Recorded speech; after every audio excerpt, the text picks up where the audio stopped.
asserts its stranglehold on power, where the United States can override the overwhelming will of the majority. Well, Uniting for Peace allows that majority to basically discard the stranglehold of the United States and its grip on power.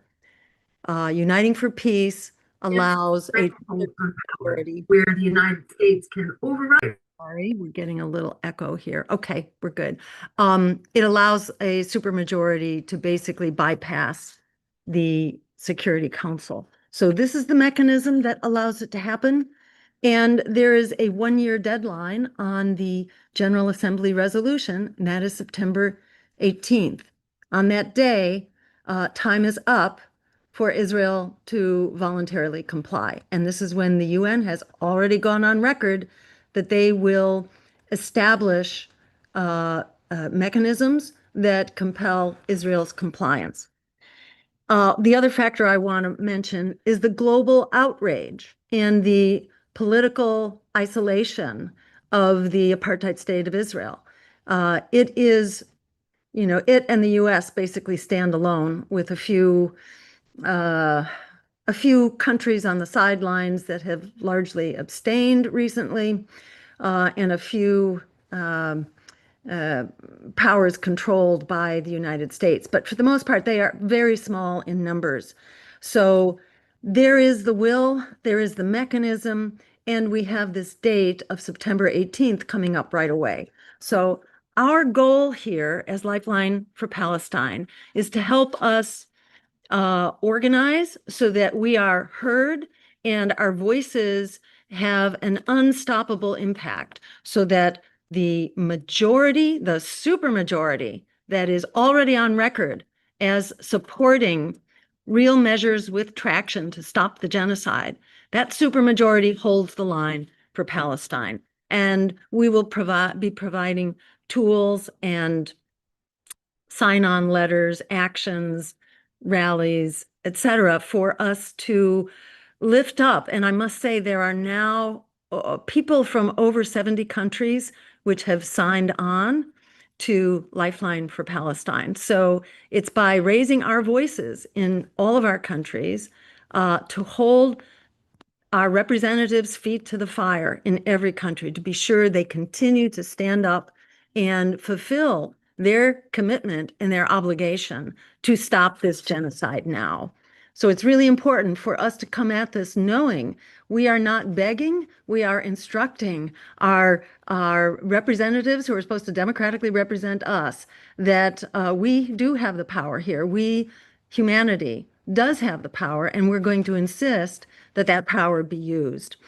And then just very specifically, I mentioned this UN Protection Force, which is a critical piece of what we are asking for. So we want these measures that actually compel Israel to comply. The UN Protection Force was used in the 1950s. It was sent in by the UN General Assembly, also under this same mechanism of Uniting for Peace. A protection force was sent into the Suez, compelling the French army, the UK army, and Israeli forces to actually have to leave Egypt. So there is a precedent for what needs to be done. And that is a precedent under Uniting for Peace, which is essentially open for us to use now. We are also calling for, as part of this, this resolution to compel Israel to end the genocide and occupation. We're also calling for a military embargo, which many others have called for, and it's about time, and comprehensive sanctions, including economic sanctions. We're calling for the withdrawal of Israel's credentials in the UN General Assembly. This also has a precedent, for example, with the apartheid state of South Africa, which also had its credentials in the General Assembly withdrawn during that state of apartheid. We're calling also for a war crimes tribunal, lifting up the voices right now that are doing that. We'll hear from one of the people who's been very much involved in moving that forward. So the main thing here is that we urge you to join us and to spread the word. And we will have many tools for helping to spread the word. We will go over some of them if time allows today. If not, we will go over them in follow-up, both in future webinars as well as in communications that we will be sending you through multiple means, videos, social media, email, and so on. So we will be following up, and we urge you to spread the word and get every living, breathing human being out there that who has a beating heart and who refuses to allow this genocide to take place. Get them on board, because together we are an absolutely unstoppable force. With that, I'm going to start to turn to some of our wonderful speakers who have joined us today. And just as a housekeeping measure, I apologize that the Zoom mechanism right now for sharing all of our cameras and so on does not appear to be working, but we will try to have that up and running. There is a Q&A function which you should have access to, and please submit any questions or comments. We hope to have time after our presentations for us to have some discussion around those questions. So again, we thank you so very much for joining us today. And I'm going to first turn the floor over to Craig Mokhiber, whom many of you know. Craig is an international human rights attorney, a writer, an activist, and a former senior UN official. He has spent more than 4 decades in the international human rights movement, including more than 30 years at the United Nations. In October of 2023, he stepped down from his post as director of the UN Human Rights Office in New York, criticizing the UN for failing to stop what he described as a textbook genocide in Gaza, and calling for a new approach to Palestine grounded in human rights, equality, and international law, which is exactly our purpose here today. So go ahead, Craig. Thank you so very much. Thank you very much, Jill. Thanks also for that introduction. I just want to flag to folks who may have participated in the webinar on Friday that they're going to hear a lot of the same information from me. That's necessary to make sure that we all have the same information for starting this conversation today. But take heart, because the rest of the panel are a lot of different voices, and we should have an opportunity for some discussion as well before we conclude today. Well, I'm going to just start with the undeniable fact that after 2 years of carnage, a few things have become very clear. One is that the Israeli regime is not going to end the genocide in Palestine of its own will. It is determined to complete the ghastly job that it is doing now. And the US government, which is Israel's principal collaborator in the genocide, as well as the majority of Israelis and the regime's proxies and lobbies in the West, they are fully committed to this genocide and to the destruction of Palestine and the Palestinian people. And other Western governments like the UK and Germany, and far too many complicit governments in the region itself, are also dedicated to the cause of Israeli impunity. So what that means is that the genocide and the apartheid will only end through the resistance of the Palestinian people, the steadfastness of the Palestinian people, the solidarity of the rest of us in the world, and the isolation and weakening and defeat and ultimately the dismantling of the Israeli regime. That was the case in apartheid South Africa. It will be the case here as well, but this is a long-term struggle. But even in the face of all of the obstruction from the US and some other Western governments, there are things that can be done right now. Things like boycott and divestment and sanctions, demonstrations and disruption and civil disobedience, education, prosecutions under universal jurisdiction, and civil cases against Israeli perpetrators in our own societies. But yes, we can also demand intervention and the protection of the Palestinian people. And this is where this Uniting for Peace mechanism that Jill mentioned comes in. This was a Cold War resolution adopted in 1950 by the General Assembly that authorizes the Assembly to take action when the Security Council is blocked by the veto of one of its permanent members, as the Security Council has been blocked by the US veto over and over again since this wave of genocide began. Under this mechanism, The General Assembly could mandate a UN protection force to deploy to Palestine to protect civilians, to ensure humanitarian aid, to preserve evidence of Israeli crimes, and to assist in recovery and reconstruction. Most importantly, this action could change the political incentive structure under which Israel and its US co-perpetrator are currently operating with impunity. Jill also mentioned the upcoming deadline set by the General Assembly last year for Israeli compliance with the orders and findings of the International Court of Justice, and they promised further measures in the wake of noncompliance. That gives us a critical moment for action today, and maybe the best opportunity we have had in history and will have for a long time to get these kinds of actions adopted in the UN. The time for intervention, we know, is long past due, but this provides an opportunity where the chances are increased of success.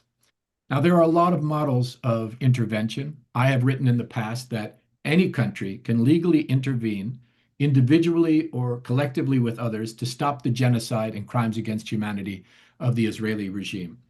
And indeed, the Geneva Conventions, the Genocide Convention, and other sources of international law oblige states to do so in the face of these kinds of atrocities. International law requires intervention, and the state of Palestine has invited intervention, and Palestinian civil society has appealed for intervention internationally. But very few states have met this solemn obligation.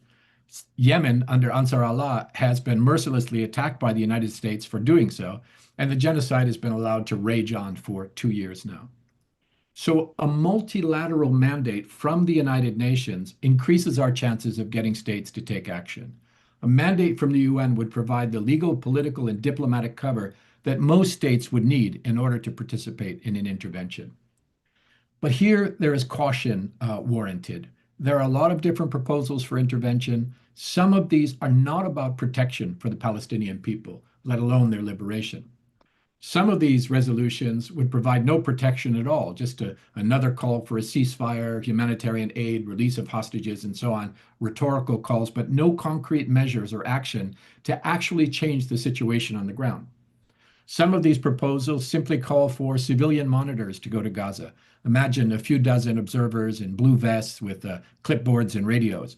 You know, human rights monitors have been on the ground in the West Bank and Gaza for decades, before and throughout the current decade, genocide, and they perform valuable work, but they have no deterrent effect. They have no means to facilitate aid, and the Israeli regime ignores them. It sees them as no impediment at all to its horrific actions. Then there are proposals such as that by France and Saudi Arabia for a so-called stabilization force.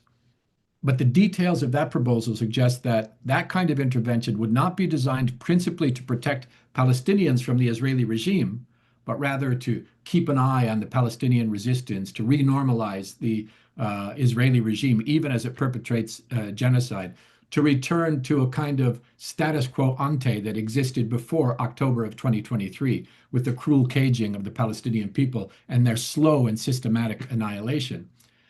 And many of these proposals are also designed to distract attention away from ending the bloody genocide that's happening now by talking instead about a two-state solution somewhere down the road, recognition of a Palestinian state, and so on. Recognition of a Palestinian state, by all means, most of the world has already recognized the state of Palestine. Others should join. But if that is your focus now in the midst of this genocide, that's not solidarity, that's complicity. Many of these proposals seem to be designed to resume the process of normalization of the Israeli regime and to resuscitate the smokescreen of Oslo. Needless to say, going back to a kind of Oslo 2.0, which ensures Israeli impunity, where Palestinians are told they have to negotiate for their rights with their oppressor, as their land is continuously eroded and their rights are eroded and the regime's status is solidified. That cannot be the answer. And then there's another proposal, the proposal of Donald Trump for a direct U.S. occupation of Gaza, its ethnic purging, its privatization, and techno-colonial domination of Gaza, showing once again the dangerous and deeply racist delusions of the U.S. empire. And then finally, there is the Israeli regime's own proposals talking about the deploying of a proxy occupation force manned by forces from Arab states that collaborate with the Israeli regime. As I think is self-evident, these proposals are not about ending genocide and apartheid. They're about entrenching them. Needless to say, a human rights-based assessment has to reject any of those options. So that brings us to some UN options. And in mid-September, we'll see the expiration of that deadline set last year by the General Assembly for Israel to comply with the demands of the International Criminal Court and of the General Assembly, or face so-called further measures. Now, Western delegations are scurrying to try to forestall this ratcheting up of Israeli accountability by shifting the focus to all of these other sorts of proposals about recognizing Palestine or restoring the conversation on a two-state solution. In other words, another political process that normalizes Israel, marginalizes the Palestinians, provides a smokescreen for continuing Israeli abuses, offers an amorphous promise of a Palestinian Bantustan somewhere down the road, but does nothing to stop the genocide. But the UN doesn't have to fall for this trick. There are scenarios in the UN Security Council. The Security Council has the power to deploy an armed force, and it can impose that force even against the will of a country under Chapter 7 of the UN Charter. But given that the US, UK, and France are all genocide complicit states and all have a veto in the Security Council, there are only two possible outcomes from the Security Council on this kind of proposal. First, you would have a mandate that pleases the United States as Israel's proxy, and therefore would be framed in a way that would be disastrous for the Palestinians and could be imposed against the will of the Palestinians under Chapter 7. That's one outcome of the Security Council. Or the second outcome would be a US veto of any proposal that would actually be helpful. So the Security Council is not designed to save colonized and oppressed peoples, needless to say, and so it will fail there. But this is what brings us to uniting for peace in the General Assembly. The world doesn't have to surrender to a US veto. When the General Assembly meets, it is empowered under Uniting for Peace to act when the Security Council is unable to act owing to that veto. There are historical precedents for doing this, and taking this kind of action has never been more urgent. A UN General Assembly resolution adopted under Uniting for Peace could adopt comprehensive sanctions and a military embargo against the Israeli regime. Now, it doesn't have the power to enforce those sanctions, but it can adopt them, it can call them, it can monitor them, and it can supplement them as required and give legal and diplomatic cover to states that will participate in those sanctions. It can, secondly, reject the UN General Assembly credentials of Israel, as the General Assembly did in the case of apartheid South Africa. It is outrageous that representatives of the Israeli regime are still walking the halls of the UN, even as they murder UN aid workers, destroy UN compounds, obstruct UN work, smear the organization, and cause untold suffering as a result. Those credentials could be denied. Third, it could mandate an international criminal tribunal to deal with Israeli war crimes and crimes against humanity and genocide.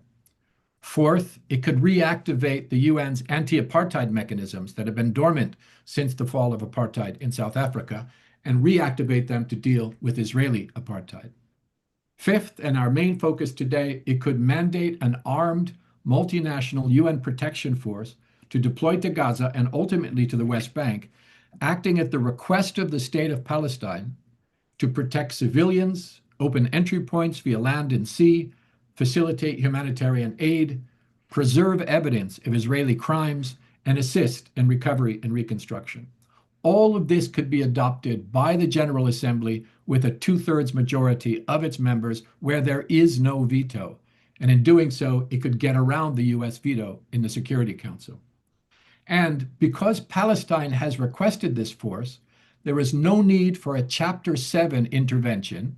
Chapter 7 is controlled by the Security Council, but we wouldn't need it under Uniting for Peace because the force would be based upon the consent of the state of Palestine. And Palestine would retain full authority over when, for how long the mission was to deploy. So you don't have to worry about the threat of yet another occupation force, another proxy occupation in Palestine.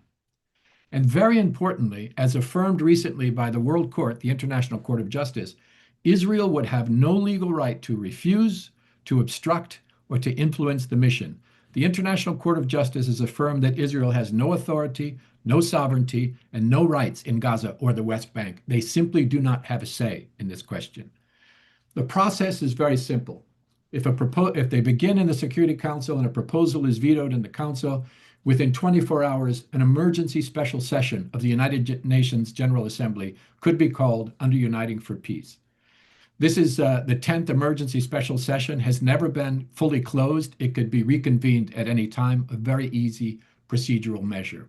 A resolution would then be proposed by one or more sponsors in close consultation with the State of Palestine. The resolution would then have to be adopted by a 2/3 majority.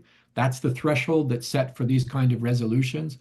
Previous voting patterns have indicated that that kind of a margin is achievable. Larger than a 2/3 majority has been achieved for serious resolutions on Palestine in the past.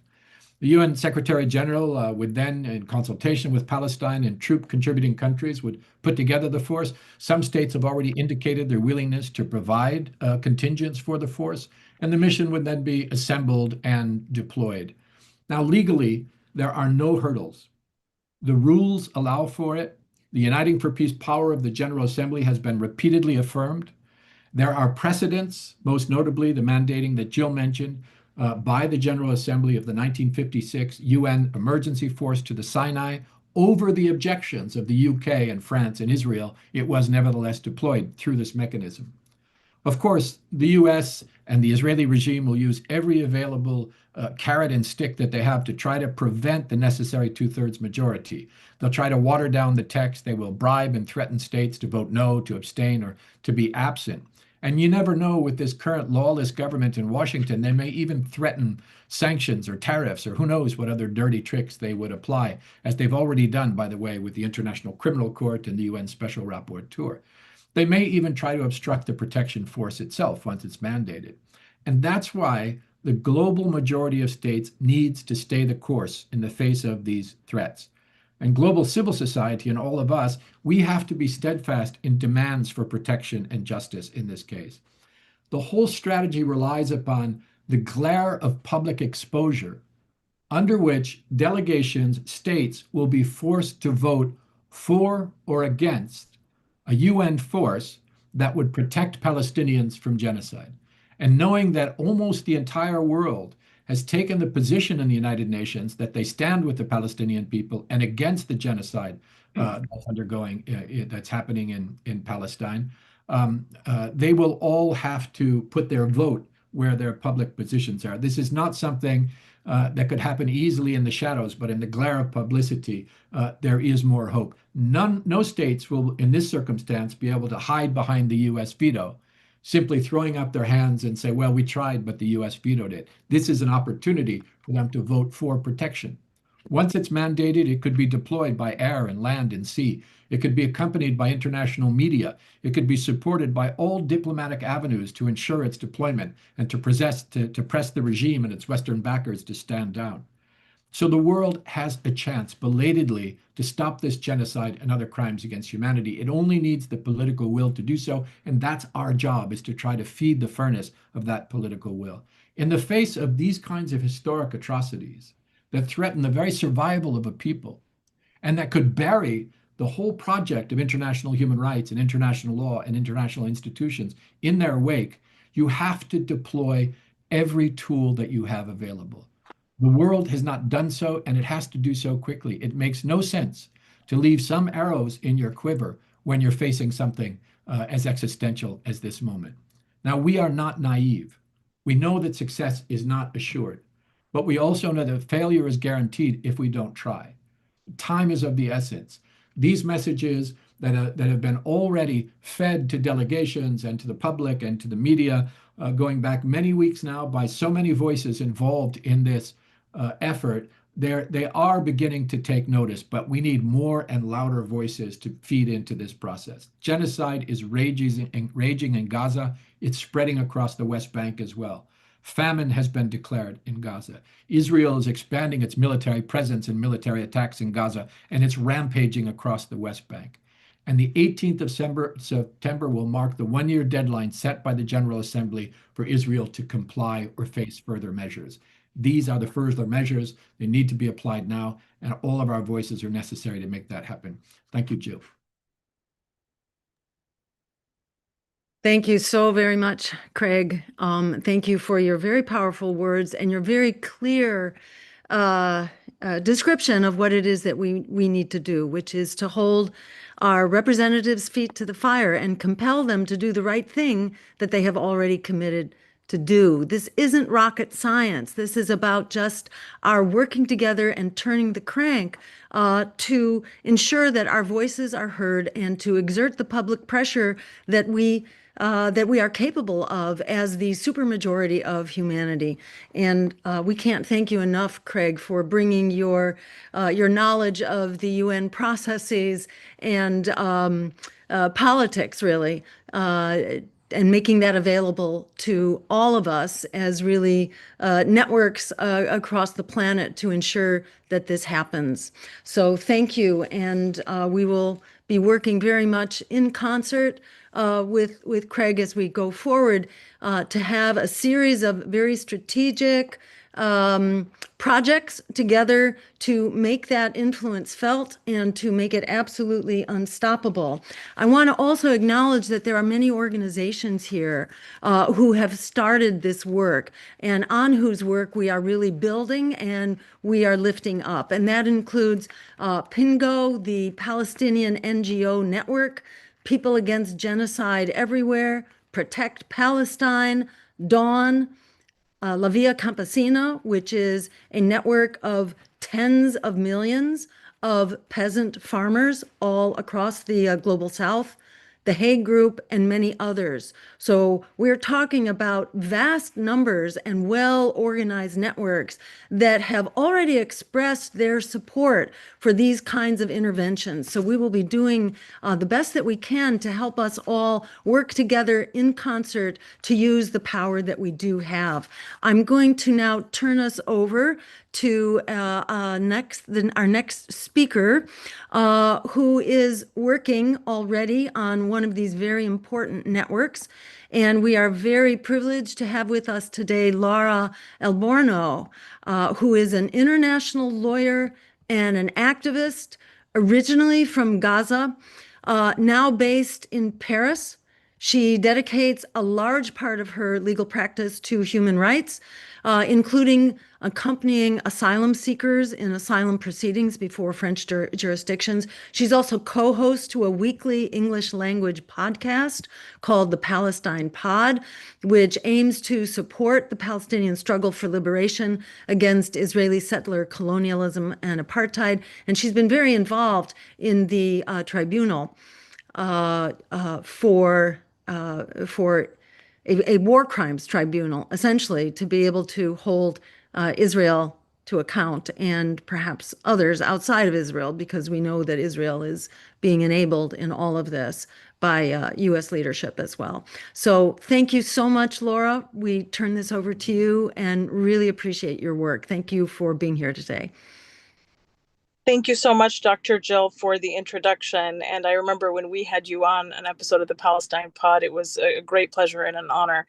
And thank you also for mentioning the work of the Gaza People's Tribunal formed to call on the world to harness their collective outrage and do what they can to end the ongoing genocide. So Dr. Jill and Craig's remarks have been very complete.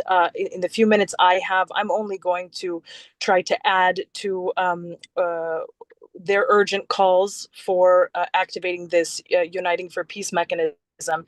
I've seen in a lot of the Q&As, everyone saying, well, why now? Why Uniting for Peace now? And I think it's important to situate ourselves and remind ourselves where we are 2 years into this live stream genocide. We've had a tremendous amount of public outrage in the form of demonstrations and strikes, maybe not everywhere all the time to the point of consistently disrupting economies and supply chains, but these actions are continuing week after week. And we may not always know the true existence and size of these demonstrations or of these actions, because the media works very hard to invisibilize them. In France, for example, hundreds of thousands of people may show up for a demonstration calling to end the genocide, but there's a concerted media blackout time and again. So they are trying to ensure that the world doesn't realize how big of a movement we actually are. We've had tremendous BDS wins. We've had some direct action work that has been incredibly effective. The dock workers refusing to load weapons parts destined for Israel, Palestine Action. That explains why the latter group has been so ferociously targeted by the UK government, which itself is, of course, complicit in the genocide. The government has designated them as a terrorist organization, although they engage in nonviolent actions intended to disrupt the weapons flow. And we also know that we have public opinion. Public opinion in support of the Palestinian liberation struggle has always been the norm in large parts of the global South. But what's different now is that public opinion supporting Israel and its genocide is a minority opinion in the global North. The latest polls in the US are damning indictments of the fact that the genocide has not been a popular policy, whether it be amongst Republicans or Democrats, as the Israeli regime has never been as unpopular as it is in this moment. You may also know that a few days ago, DropSite leaked the fact that Israeli leaders, now aware of this, are pouring millions into polling to determine the best way to rehabilitate their image after spending the last 2 years live streaming their extermination of the Palestinian people. They want to know what they can do to get the world to forget, but the world will not forget because we will not let them forget. So despite this collective outrage and the efforts in solidarity that exists to resist the genocide, it still rages on. As we speak, Israel is demolishing apartment buildings in Gaza City and broadcasting it for the world to see.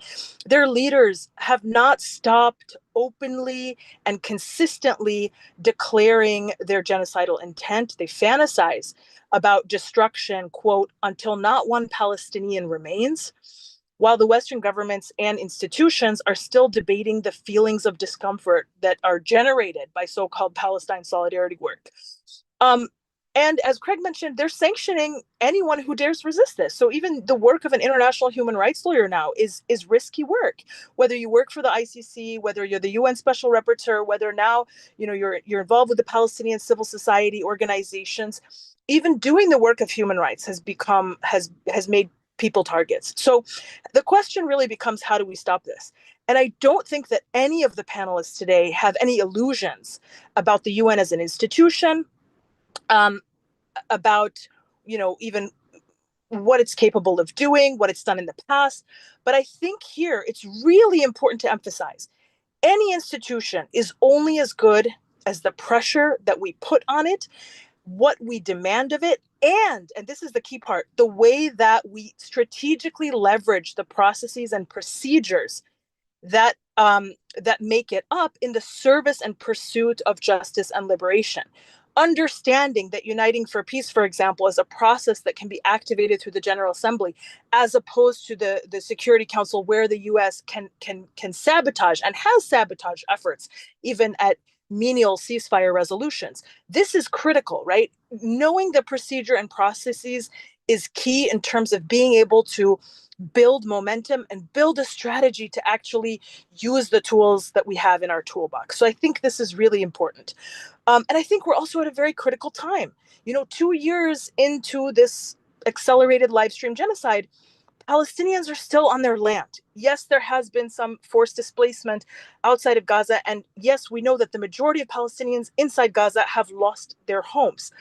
But they are still clinging on to their land, even though they are concentrated and now, not even 20% of what was the Gaza Strip before October 2023.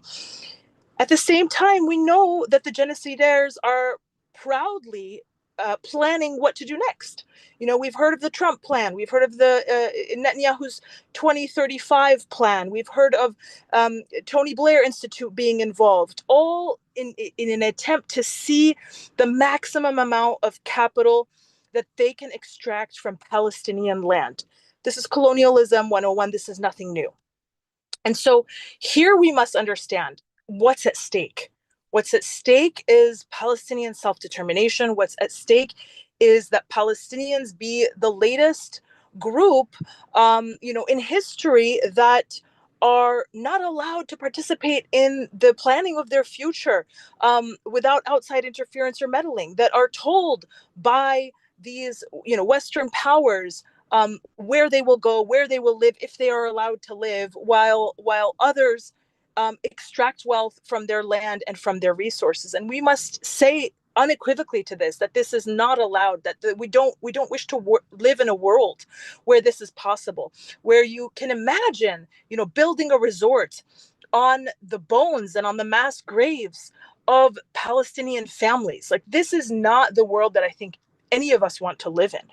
So this is really what's at stake here, and it won't stop with Palestine. If they get away with it here, they'll keep repeating this playbook over and over again, as they have been doing throughout time. So this brings us back to Uniting for Peace as a means to try to exert pressure on states that, as has already been said, we know they support Palestinian rights, at least on paper, at least in their voting records, but they haven't meaningfully contributed to liberation. And that being said, I know that we've seen some sanctions. Scotland, I think, was the latest to declare some form of sanctions. We've seen some efforts through the Hague Group. But what we've seen so far, whether unilateral or by a couple of states at a time, has not been enough to generate the pressure needed to dismantle the regime, to deprive it from the weapons access that it has and that it needs to keep the mass killing.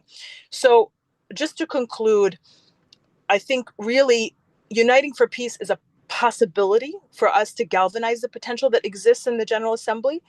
But as many speakers have emphasized, we know that we're not wishing here for we don't have any illusions about the UN, but we know we have to use all of the tools in our toolbox. And I'll close just by saying that a lot of people in the chat have asked the question of, but could Uniting for Peace have been used before now? And I think certainly it could have, but it's all about building a political movement behind a legal process. The legal process is not going to activate itself. It's not going to, self-initiate. It needs millions of people behind it, calling on their governments to vote in support of this, and building popular awareness about this. And that is the role of all of us as members of civil society, to do that work in making sure that when this vote comes up, that we get the majority that is needed to actually activate the process. I'll close with that. Thank you very much for having me. Thank you so very much, Lara, and that's so well put. This process, Uniting for Peace, has been there, but this is a political moment right now because of that 1-year deadline. This is really a great launching pad, moment. This is the time. And I think, world opinion has never been more unified in opposition to the horror of this genocide. This is the time to seize the moment, and it's not rocket science. Thank you so much, Laura, for your very powerful voice in all of this, and we look forward to working with you as we go forward. Thank you so very much. Next, we are very honored to have with us today the co-founders of Doctors Against Genocide, which is such a powerful a force on behalf of the Palestinian people, and especially on behalf of healthcare workers and the healthcare system, which is being systematically destroyed, health workers captured, murdered, tortured. It's just a staggering reflection of the barbarity of the Israeli regime, how they are going after healthcare itself and the very concept of being a caring and healing society. So we are so privileged to have here the two co-founders for Doctors Against Genocide, which I've been very privileged to be a part of myself. So that includes Dr. Karamah Hawash Kumeral, who is a Palestinian American assistant professor of neurology and pediatrics at Children's Hospital in Boston. And she is one of the co-founders. She is dedicated to mobilizing a global coalition of medical professionals, healthcare workers, and volunteers dedicated to preserving and stopping genocide, war crimes, and crimes against humanity. She leads the Health for Palestine pediatric program, working with a team to deliver medical care and train community health workers in camps, focusing on health equity in low resource, high violence environments. And together with Karamah, we also have Dr. Nidal Jboor, a Palestinian American doctor from Michigan, a physician, an activist, and a longtime advocate for justice and human rights. And again, he is one of the co-founders of this very profound organization, Doctors Against Genocide. So take it away, Nidal and Karamah, and thank you very much for being here. And I will mention that Karamah, I believe, if she's able to be here, I'm not sure, because I know she is she's in the Middle East right now, I think, due to family circumstances. So I did see her briefly before. I'm not sure she was able to stay on, but we greatly appreciate her. And Dr. Jboor, I'm sure you can speak for the two of you very well if she's not able to be here. So take it away, Dr. Jboor. Dr. Stein, thank you, everyone. Thank you, Craig, for this great initiative. And you act like you're hard to find. We've been trying to work with you for a long time, but luckily we're finally able to talk to you and work with you. So we appreciate, we learned a lot from you. Thank you, everyone, for being here. I really wanted Dr. Karamah to talk first or speak first because she is now speaking from Palestine. She just landed there to visit her sick father, who's in Nablus and Ramallah, Palestine. But hopefully she will be able to connect. The connection there in Palestine is by design very troubled and very intermittent, and that is part of the genocidal war on the Palestinian people. As you mentioned, we are doctors. We are not really politicians. We are not the regular activists. We are here. We are in this space because we care about life. We go to school to protect life, every life.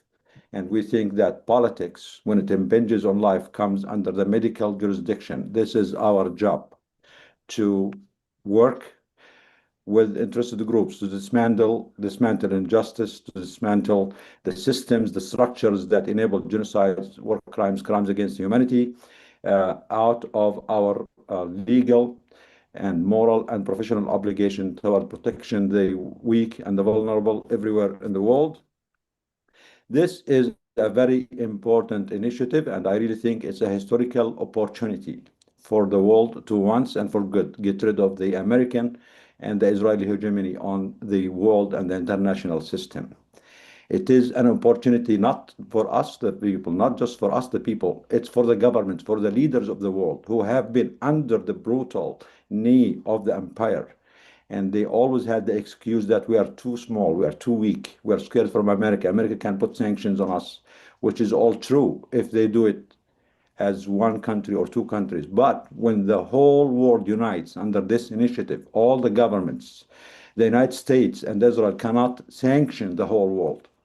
For the leaders of the world, this is your opportunity. It's historical, it's important. The victims of the genocide, the children, the starved mother, the starved babies, cannot wait any longer.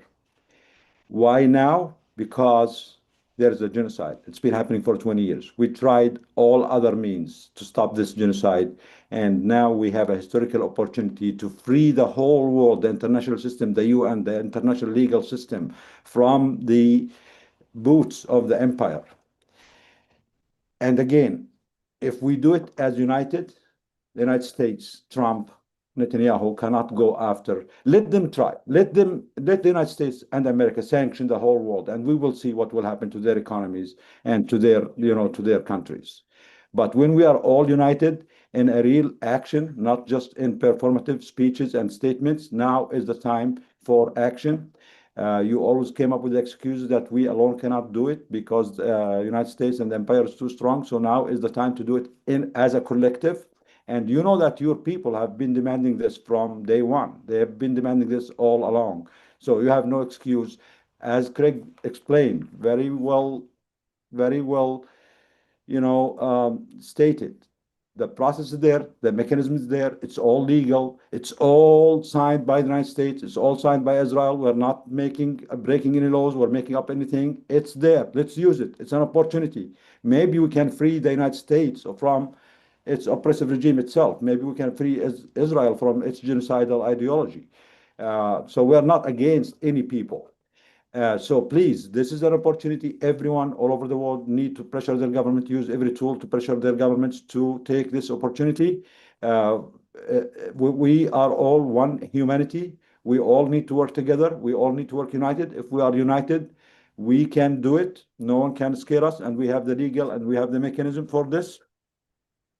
So thank you, Dr. Stein, for bringing us on board. And also, we in the medical system came up with something called the medical definition of genocide. Because as Craig has been teaching us for 2 years, it's been genocide from day one. The intent has been there. There's no argument, about it. And all the there's a consensus now for international community genocidal, genocide scholars and the legal system that this is a genocide. But Israel continues to, and the intent is there, public. It doesn't need rocket science to prove. But even then, even if they want to keep hiding that, the ICJ did not declare a genocide yet, the ICJ might take 10 years to declare a genocide, which is true sometimes. The legal, all these things, you have to fill all the boxes. As doctors, as healthcare workers, we don't care about the intent. We care about life. We called it a genocide from day one. We called it a genocide because we don't care about this being called a genocide 10 years down the road. By then, the victims will have been gone. We are calling on all the international medical community all over the world to be part of this. We were disappointed not to see one single medical community all over the world to have genocide in their educational system, to be part of any genocidal society. We were the first in history to have a medical community interested in genocide, partnering with genocide scholars, working with genocide associations all over the world, which means medicine, the medical community is part of the empire, is part of the colonialism, is part of the Western hegemony on the world. And we need to decolonize this because we swore an oath to protect life. And we call it a genocide before the lawyers, before the UN. We call it before anyone else. This is our obligation. This is our duty. And we care about the impact. We care about protecting life before the damage happens. I don't care about calling it a genocide 10 years down the road. That might be good for history. But for me as a doctor, as a one who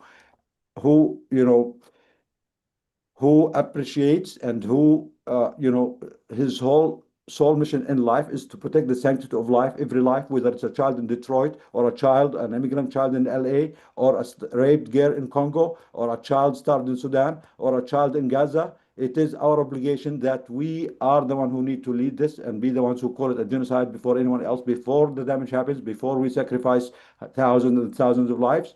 And the last point is, while we're calling on all people all over the world to pressure their governments to join this initiative, I am not ready to give up on America, on the American people. As an American, of course, as a Palestinian, I have a lot of stake, and I have a lot of interest in stopping this genocide. But now I want to speak as an American. As an American, I refuse for my country, for the good people in America. I know the American people. They are my colleagues. They are my friends. They are my patients. They are my neighbors. I know they have good hearts. I know the American people will never approve this if they know the facts. I know they have been brainwashed for decades of mainstream media.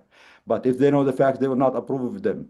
But even despite all the misinformation and disinformation by the mainstream media, the majority of American people have been against this from day one. More than 70, 80% are for ceasefire for day one. Our leaders, our complicit politicians are committing a genocide in our name, on our watch, with our tax money, but without our consent. We charge the American administration, the American politician with treason to the American Constitution, to the American people. We are calling on impeaching this president, and all these politicians are committing this genocide because they are putting all of us on the wrong side of history. We, the American people, have better uses for our money, for our taxes, than to send 2,000 bombs to mass slaughter babies and to impose famine on the children, on the mothers, on the civilians.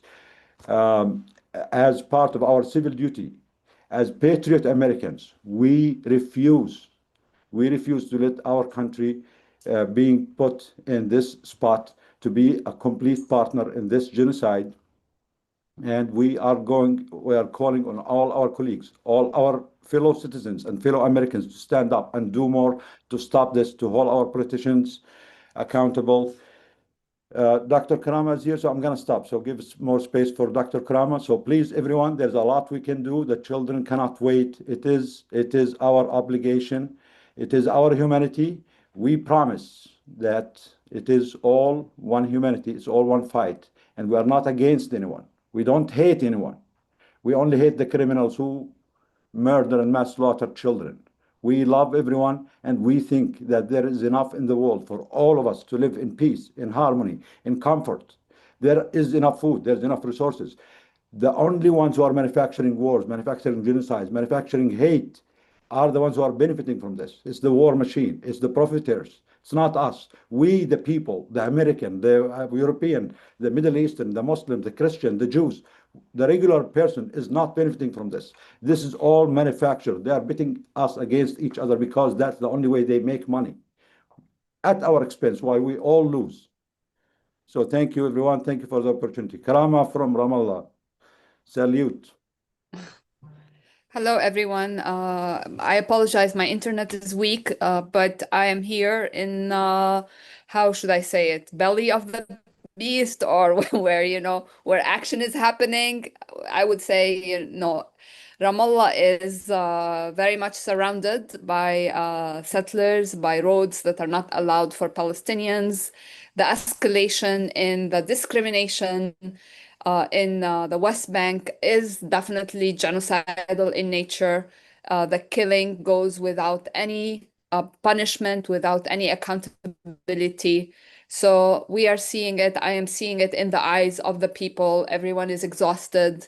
People are just saying, we just want to live. We just want to have normal life. We just want to be able to send our children to school and to carry on with our lives and not fear death and not fear that our communities are taken away from us, our way of life taken away from us. So it is very essential. We are also hearing from our communities in the USA how wealth is becoming concentrated in a very, very few people. And these people are making deals that are, they do not count for life, they count for profit. It is incredible that the richest people have only donated 1.5% of their wealth to philanthropy. If they donate 10 times more, poverty would be gone in the USA. More people will have tuition for their children, they will have rent money, and they will have daycare and preschool education for their children. So we have a system of inequity that is translating into health inequity and is translating to unconditional support for genocide if there is a profit margin. For that, we need to take our power back as people, as Americans, as citizens of the world.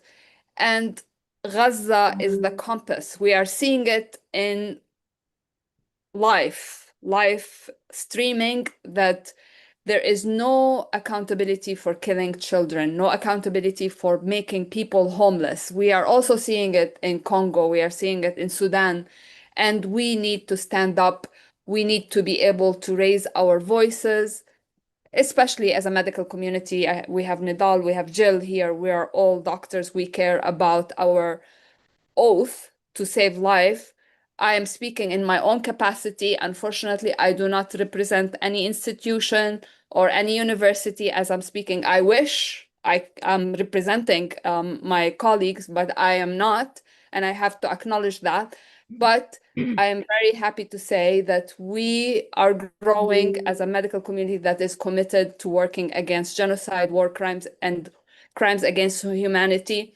and we will continue to grow, and we will continue to have a voice, and we will not give up as long as there is one child who goes hungry or who is killed without accountability. So thank you, Jill. Thank you, Craig, for your leadership. Hopefully, this mechanism at the United Nations will mobilize more people. It gives people hope. It gives people motivation to do more. And we will continue until the tide turns. Thank you, Thank you. Karamah. I want to add one more thing. One more thing is committing genocide, the crime of all crimes. By committing genocide, by participating in it, by aiding it, you are already forfeiting all your rights. Committing genocide is not a political speech. It's not a political opinion. You already lost. It's not a disagreement in opinion by committing genocide and calling it out and calling the perpetrators out is not a disagreement because you already have no right. This is not a disagreement. This is a crime, and it should be addressed as such. Thank you so much, Dr. Jboor, and thank you very much, Dr. Hawash. You are such inspirations yourselves, and you are really changing. You're absolutely changing the landscape. Sorry, my dog is very excited. You are. Sorry, hold the line. 1 moment. Yeah. So we need to create a new world with the help of Craig and the doctors and the people who care about humanity and replace the current systems and improve them until Jill comes. I think. Do you wanna comment any more, Craig? What can we do? Okay, she's back. Very sorry about that. That's my watchdog, and sometimes the alarm goes off, and it takes a bit to shut it off. But yes, thank you so much, Nidal and Karamah, because you, I think, are really changing the landscape of medicine, and your thinking is global and it's moral, and it asserts, the perspective that we have to have within the medical profession and society in general. We cannot turn away from genocide. We cannot ignore genocide. Genocide is an overwhelming reality in the world of health. And you yourselves have really, I think, raised this issue that genocide is not marginal to the reality of health and healthcare. So you are having an absolutely transformative impact. And we can't thank you enough for what you're doing on the ground and how you are really changing the conversation and our perspective on health and power, because it is the abuse of power. It is oligarchy. It is empire that has profound health consequences that really far exceed what doctors do in their office for routine health care. So I can't thank you enough for this bigger vision that you have brought to all of us. Thank you so much for that. And we're going to turn now to another just profound change maker, and that is Roger Waters. And we are really honored to have him with us today for the second time here in our second webinar. And Roger Waters, I think everyone knows, is the co-founder of the legendary rock band Pink Floyd, musician, songwriter, activist, and he really is a legend in his own time. And he is unique and powerful for his really astounding voice as a musician and as a moral human being. And he brings those things together in a way that is just such a gift to all of us. And we can't thank you enough for that. And I apologize for changing the order here a little bit among speakers, but I've been hearing from speakers about some time constraints behind here in side conversations. So sorry if I'm throwing your expected order off a little bit. But I think let's go ahead and hear from Roger, and he's going to introduce then something that we're going to play, and we're all in for a great treat. And we really appreciate your work, Roger. Thank you so much for lifting up this message and making it bigger and broader than we could possibly do without you. Thank you so much. Hey, Jill, it's a great honor to be here. Thank you for that introduction.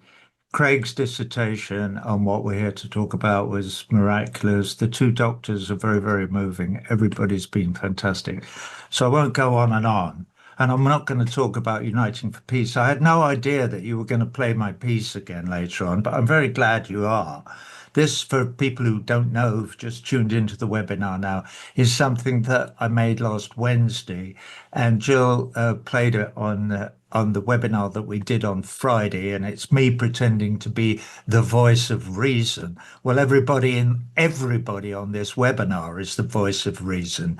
We are saying only reasonable things, and we try and say them as loudly as we possibly can to light the furnace of public opinion that Craig was talking about, Craig Mokhiber, when he was speaking to us earlier. So I'm going to do a little bit of that now, because something happened yesterday that moved me deeply. Well, a couple of months ago, all right, I'm going to hold this up now. A couple of months ago, on July the 5th, I wrote this on a piece of cardboard.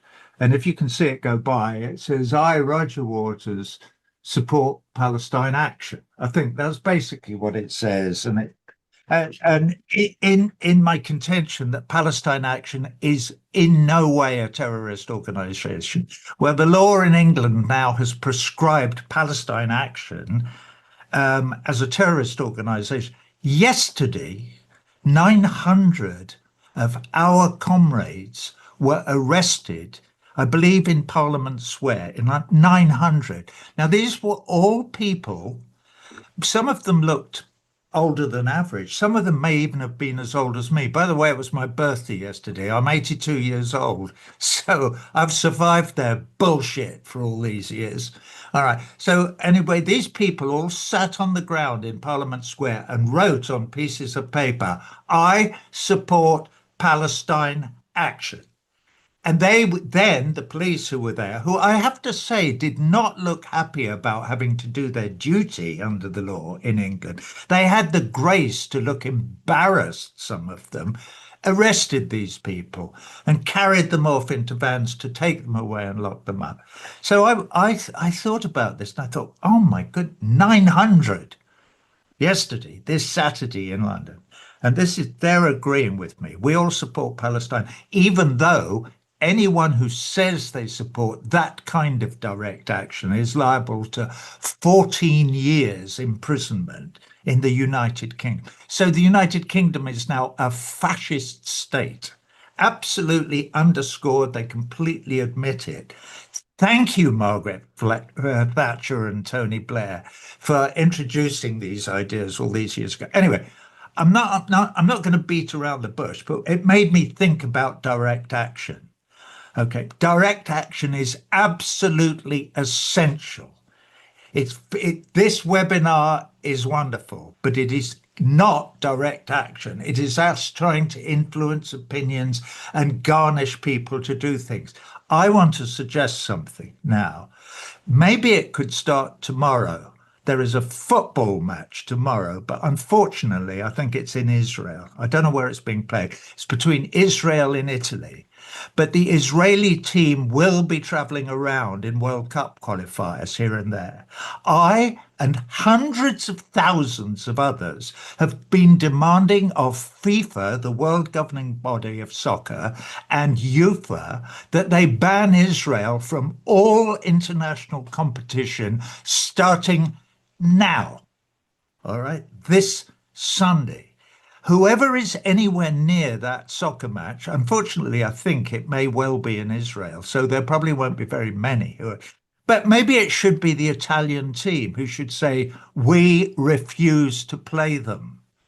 If it's not, it will occur very soon that there will be a match in England. When there is, I want all my brothers and sisters in England to say, we will not drive the bus driving the Israeli team to Wembley. We will not park your cars. We will not feed you in the hotel you're in. And if we are English football players, we will not step onto a football pitch with you who represent the state of Israel that is committing the genocide on our brothers and sisters in Palestine. So FIFA and UFA have to be pressured now into taking a stand, like every other institution in the globe. So I think, so uniting for peace in the General Assembly on the 18th of September is hugely important. But this is something. Let me speak directly now to the supporters at Celtic Football Club in Glasgow. I've watched you, my brothers and sisters, standing up for the Palestinians for all these years, refusing when they've fined your club 60 or 70,000 for waving flags in support of Palestinian freedom at your football club, at Celtic Football Club, and I admire you for it. More power to you. So that's sort of what I'm saying. Direct action is very important. What did Palestine Action do? They sprayed paint on warmongering arms manufacturers, both in their headquarter offices in London and in factories that were dotted in Leicester and other places all over England. And they shut Elbit down. What happened? Because they caused criminal damage, they were taken to court and accused of criminal damage. What happened then? They were tried by a jury of their peers. What did the jury of their peers do? They said, you did the right thing, chaps, and they let them go. This is why the Nazi government of the UK has prescribed Palestine Action as a terrorist organisation. Hang on, don't you have to kill people to be terrorists? No, you don't. We just have to disapprove of what you're doing. All we need to designate you a terrorist organisation is to support the genocide of the Palestinian people, which is what we're doing. And because you're protesting it, we're going to pretend that you're terrorists, even though you're not. Obviously, you're just good-hearted people protesting the genocide. I know I got a bit shouty, but I care deeply about it. And I think we, the people, can help turn this ship around by refusing to play soccer against these arseholes. We cannot allow it. And we, the people, if necessary, have to stand, we have to lie on the ground in front of their bus and say, go on, run over me if you want to play soccer on our hallowed turf. We won't allow it. Anyway, I'm sorry I got a bit heated. And I'm very glad you're going to play my voice of reason thing, if that's what you're thinking of doing, because I'm quite... And Jill, thank you so much for inviting me to these two webinars, because the work you're doing, all of you, is fantastic, and I really appreciate it. And that's all I have to say. Except, I'm not going to drop the F-bomb to them. You're smiling. I love that. I raised a smile from the great Jill Stein. Thank you. Thank you, Roger. I think we'll just jump right into your voice of reason. Mark, Okay. can you just let it roll? Thank you so much. You're very, very welcome. Thank you. The voice had been there all. Nice try.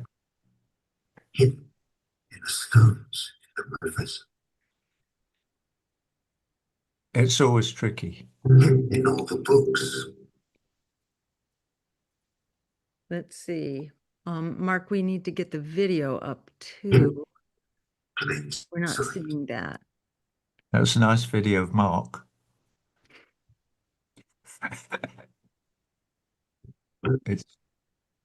It's never easy. The voice had been there all. Hidden in the stones.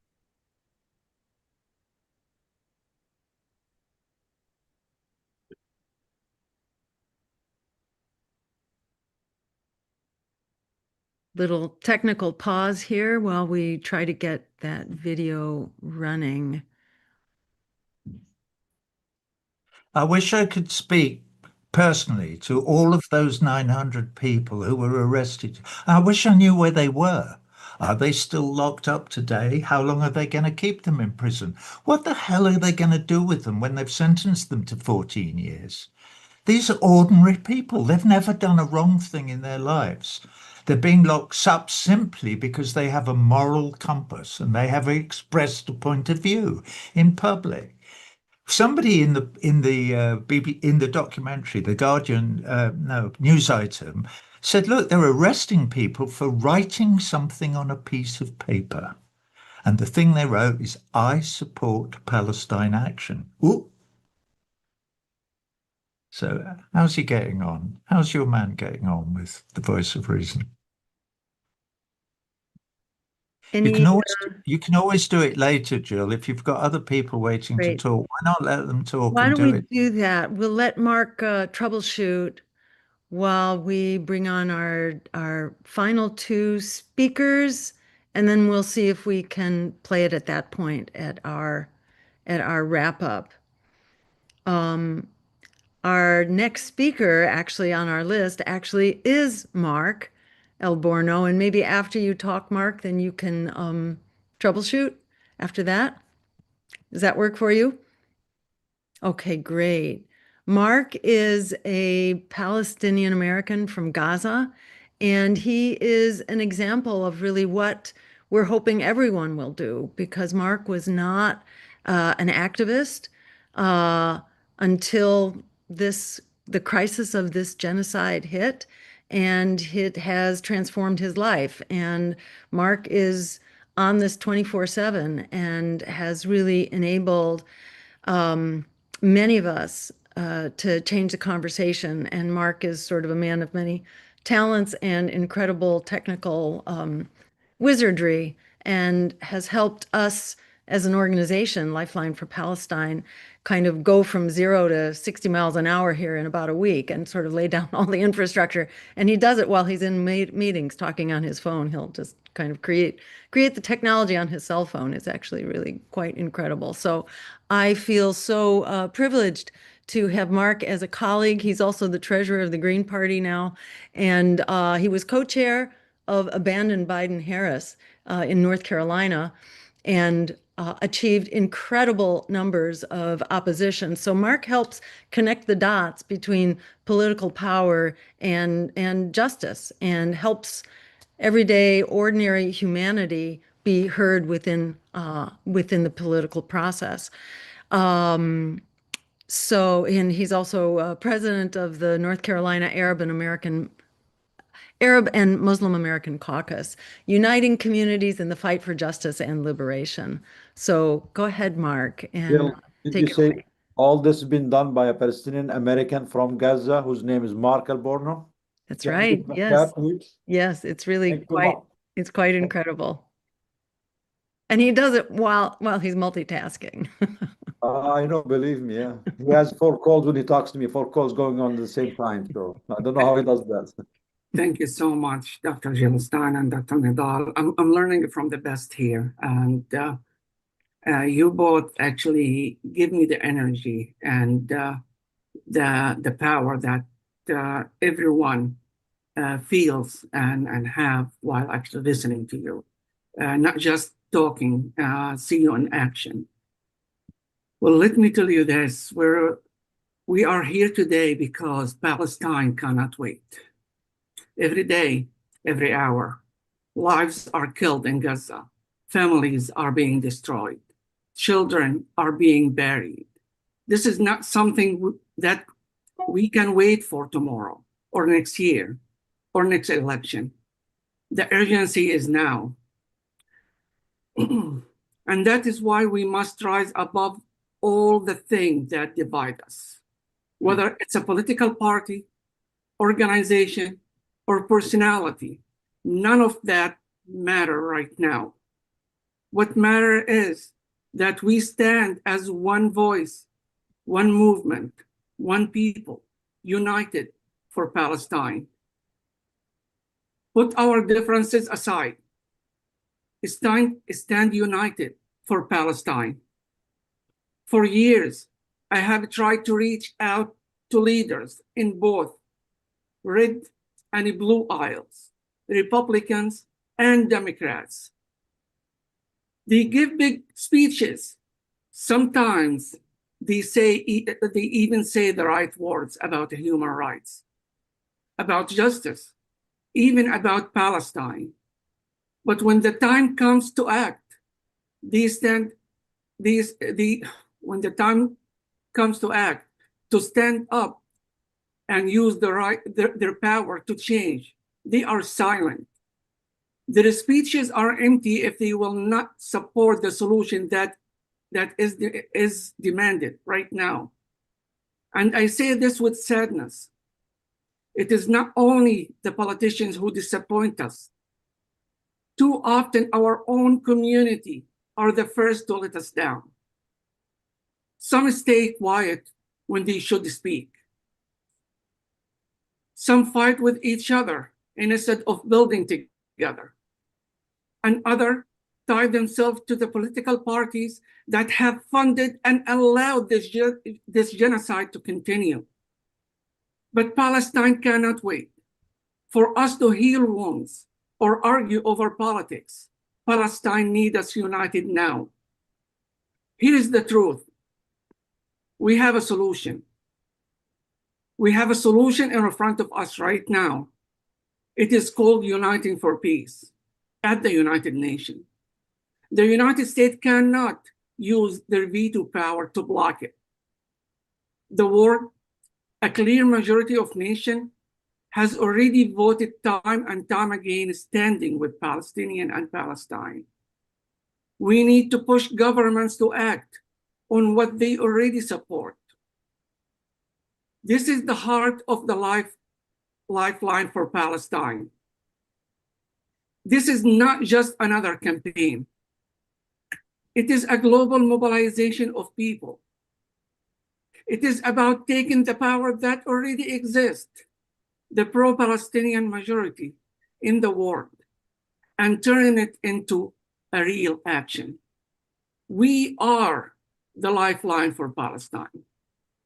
Now, this requires something from us. It requires unity.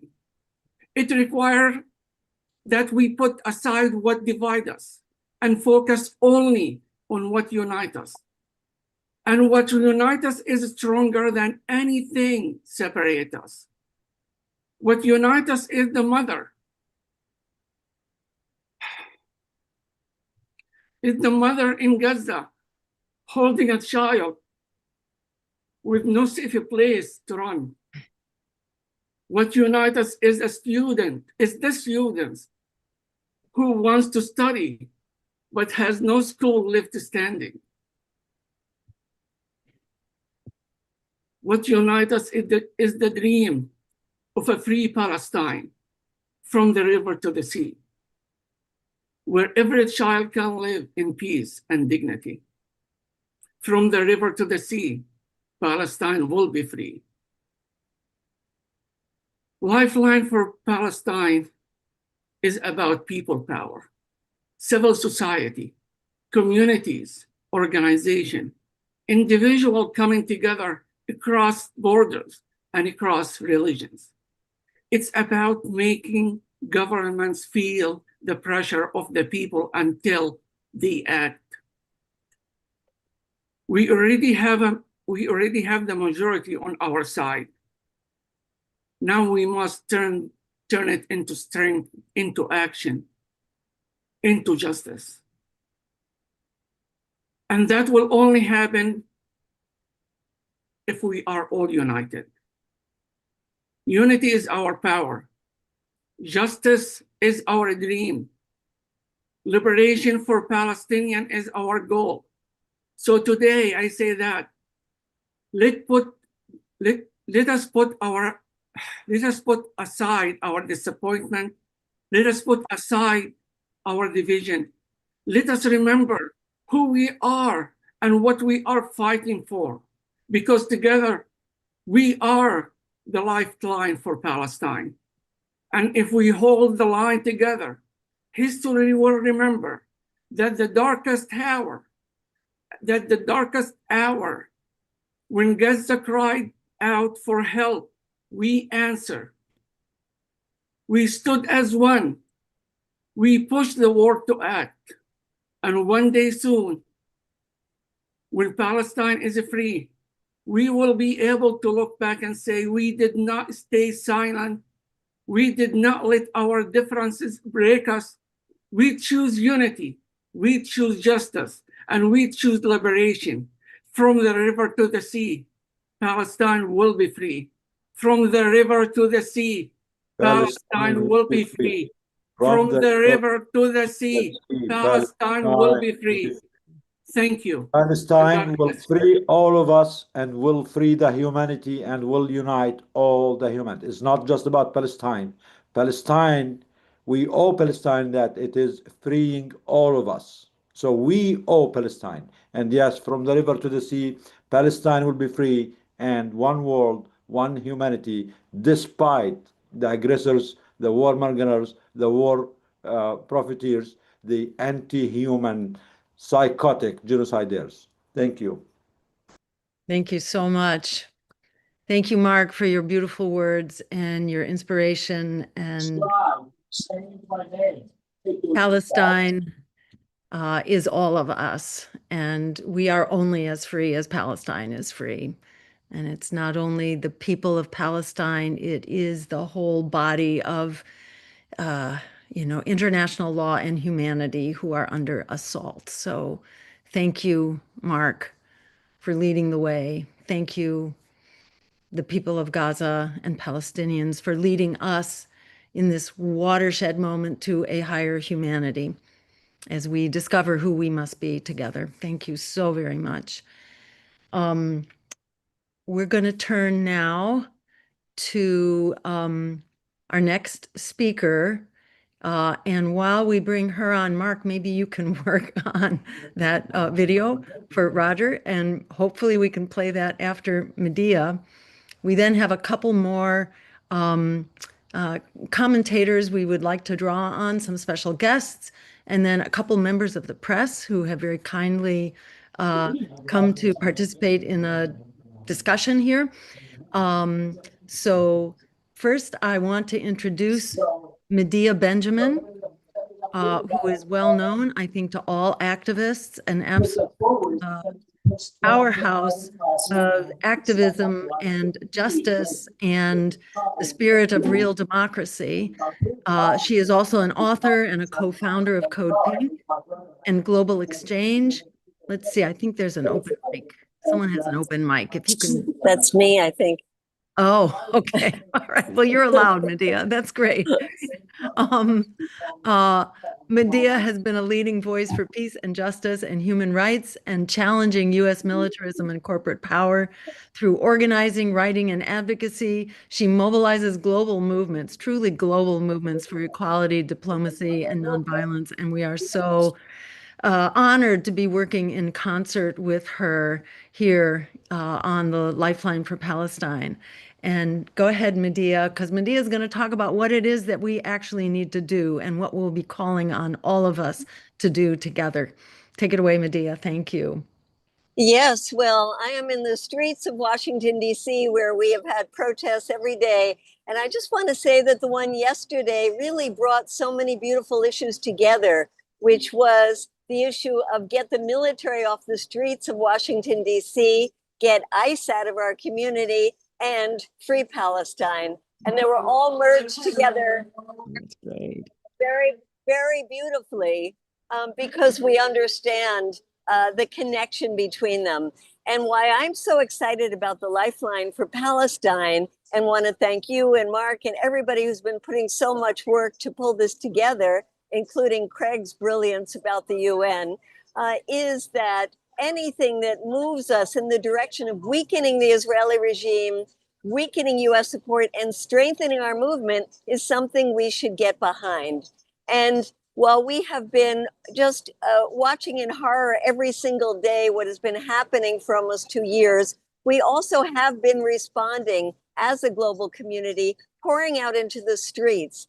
And, Roger talked about the craziness in the UK right now, arresting people for holding up a poster. But I want to just say how inspiring it is to be in the UK when you see the monthly demonstrations they have pulled together with hundreds of thousands of people on the street. And we're seeing that in every continent. I saw one recently in Bangladesh and Indonesia and Japan.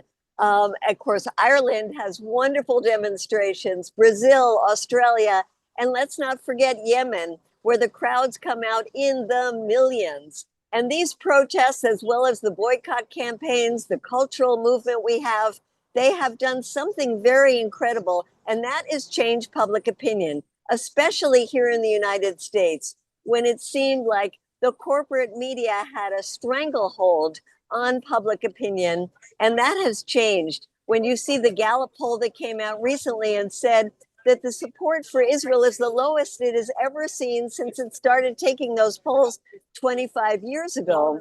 And a recent Quinnipiac poll showed 60% of voters opposing sending more military aid to Israel. So I feel like we have broken through the fog of US-Israeli propaganda, and now we need to change the policy.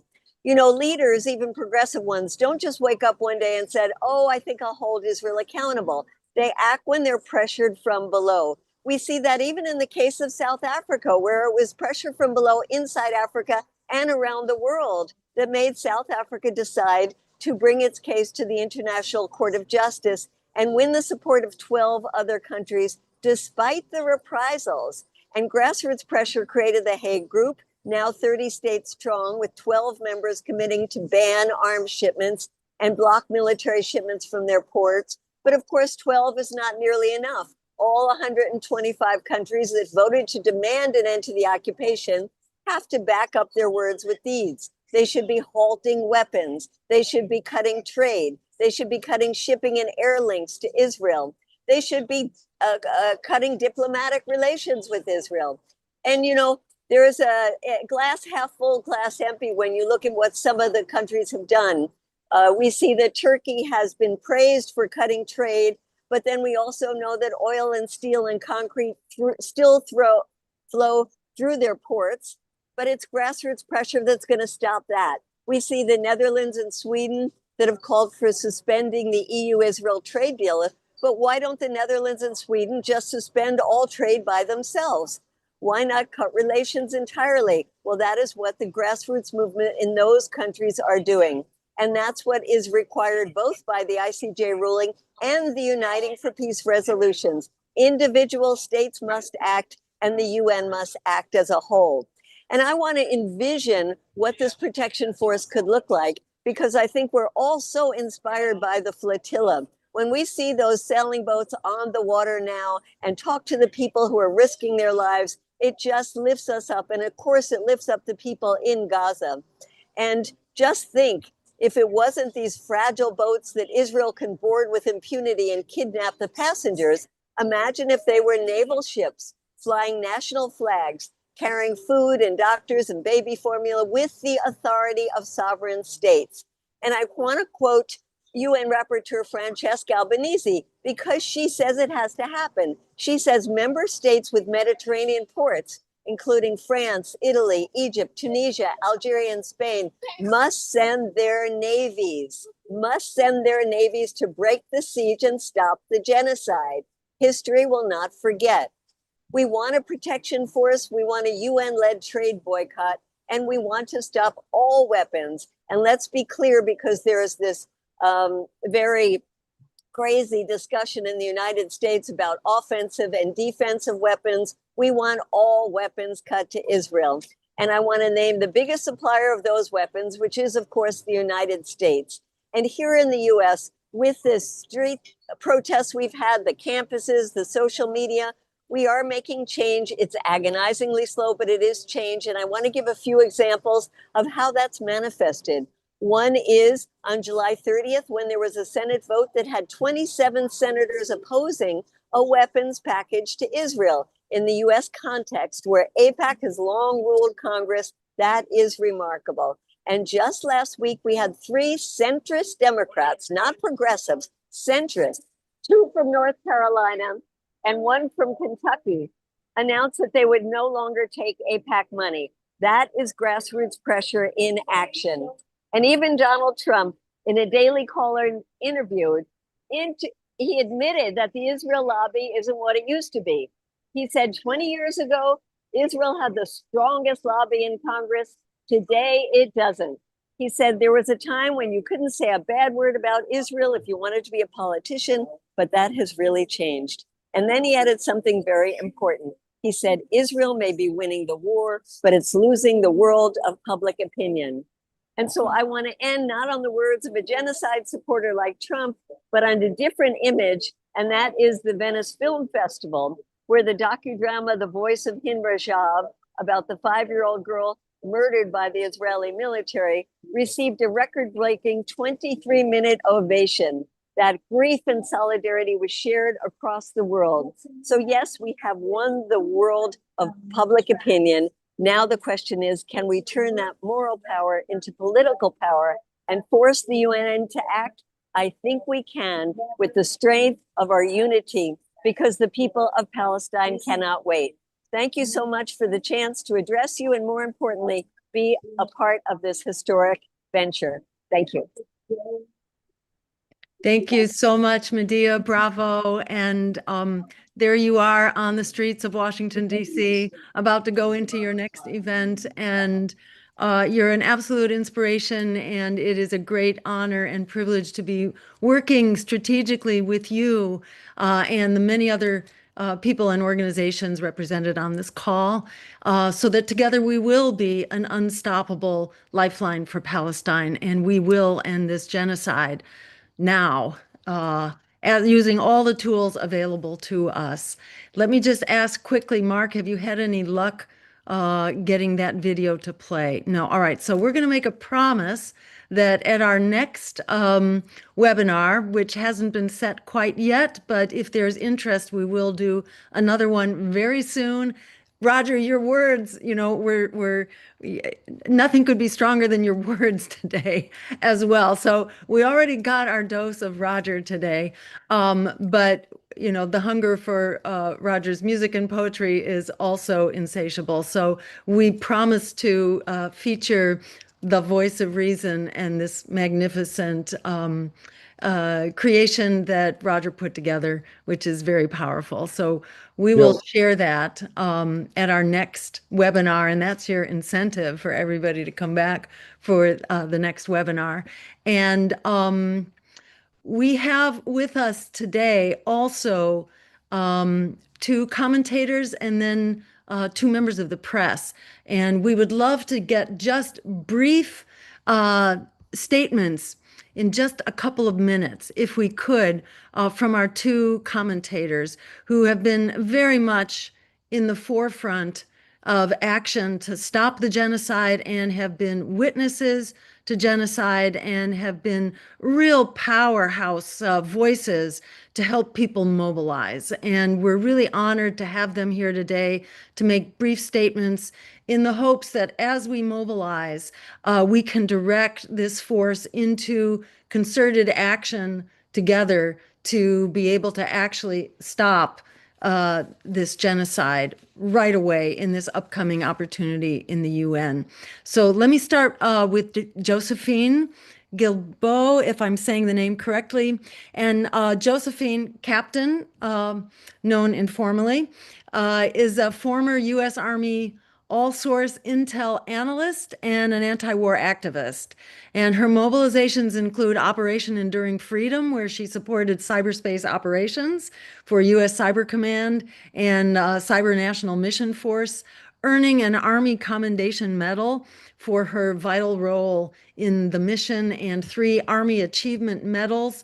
And since her resignation from the military in 2023, she's been advocating for peace in the Middle East. And to have someone of her stature within the military establishment come out swinging for an end to this genocide is incredibly powerful. So we're very grateful for all you do, Josephine, and know that we had about 2,000 people signed up for this webinar, and there are now somewhere over 3,000 who have signed up for this initiative representing over 70 countries. So there is enormous power in our voices here acting together. And so you have a very interested and attentive audience at this point, Josephine, and we thank you very much for being here to further inspire us to action.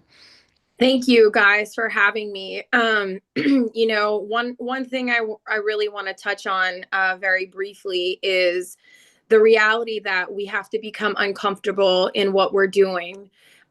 You've seen some of the actions that I've done, just nonviolent peace actions to sound the alarms inside of the Senate and Congress.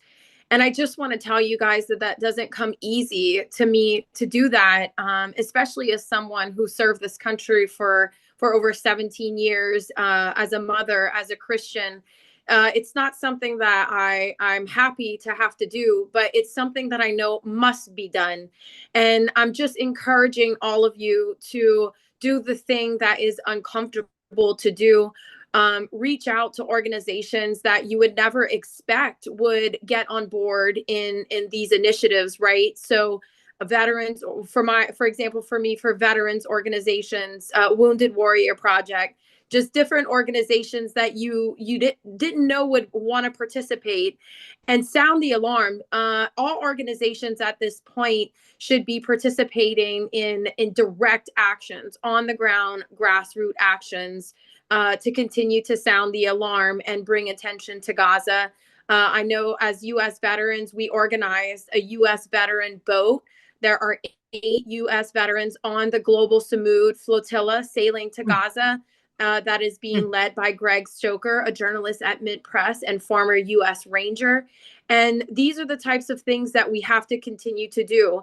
I believe we have the power. We have the people. We do have the people to do this. And so I just want to encourage you guys to just keep going. Just while I was on this call, I created a flyer from Lifeline for Palestine with some of the context that was in the main website, and sent it to every organization that I know, every church that I know.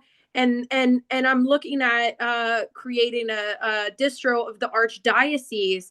We need to start reaching out to them, because recently a bishop in New York has called for the churches to start collecting donations for Gaza. So this is huge for the Catholic Church in America, who's been really quiet about what's going on. So just understand that we've reached a new point, and new opportunities to reach new people and get them involved. Thank you so very much, Josephine, for your incredibly inspirational words and experience. And we all aspire to follow in your very courageous footsteps. Thank you so much for being a part of this, and already multitasking here while awaiting to go on camera, and helping to spread the word. This is the kind of dedication and inspiration that makes this movement absolutely unstoppable. We're very grateful for all you're doing and for being here with us today. And now I want to turn to another name who has really begun to have a very powerful impact. Also, another former member of the military who has kind of done a 180 here, and is now an extremely powerful voice. I just heard you speak, Anthony, in the Doctors Against Genocide seminar just a little bit earlier today. So this is Lieutenant Colonel Anthony Tony Aguilar, who is a retired Special Forces Green Beret U.S. Army vet, who won a Purple Heart for his service to this country. He worked as a subcontractor for UG Solutions in the infamous Gaza Humanitarian Foundation. And since participating in that, he has done a 180 and has spoken out against the genocide based on what he witnessed on several international media networks, including Democracy Now! And the BBC. And he recently disrupted a Senate hearing after calling out the U.S. government's complicity in this genocide. And we thank you for your courage and your honesty and your leadership. So take it away, Anthony. Really appreciate your being here today. Thank you. It's an honor to join you. It's an honor to be here with some of the great organizations, Doctors Against Genocide, and this organization, and just all of the organizations and the people that I've come to know over the last few months. And it's been truly inspiring. And what I would like to reiterate and remind everyone is that your voice does matter. Your actions do matter. the opposition wants you to believe that the voice of one can't make a difference, and that's evil talking. That's the opposition wanting to make you think that your voice and your actions don't matter. Every voice and every action do matter, and we're seeing changes at the grassroots level. That's how this is going to change. This is not going to change by some grand edict that comes from our government that makes a change. It's going to come from us, from you at the local level, pushing politicians away from APAC money, pushing away from people being able, really, when people can hide, that's when evil really starts to take root, is when people can hide from the truth. And we're not going to let them hide from the truth. I think that all of us, in terms of what we can do, whether it's protesting at the Capitol, the Capitol building, that is the people's house. That is our house. That is not their house. That is our house. And petitioning and protesting the government for grievance is our right, and we should exercise that right. For 25 years in uniform, in what I've experienced and what I've seen, I feel that my actions now are just as patriotic, if not more patriotic, than my 25 years in uniform. Standing in our halls of Congress and holding up the Constitution of the United States, and reminding our lawmakers that they too took an oath to our Constitution, that they have an obligation to the people of our country, not to Israel, not to a foreign government, not to a business, not to a lobby, but to our people. And our people are citizens. They're being lied to. What is happening in Palestine, in Gaza, in the West Bank is not lawful. It is not acceptable. It is not self-defense. It is not justified in any way. And to stand by and support it, even to just stand by and turn another cheek, is wrong. Everybody has to bring their voice into this effort, because it really, really does matter. Every voice, and the rising voice. Just look around the world, the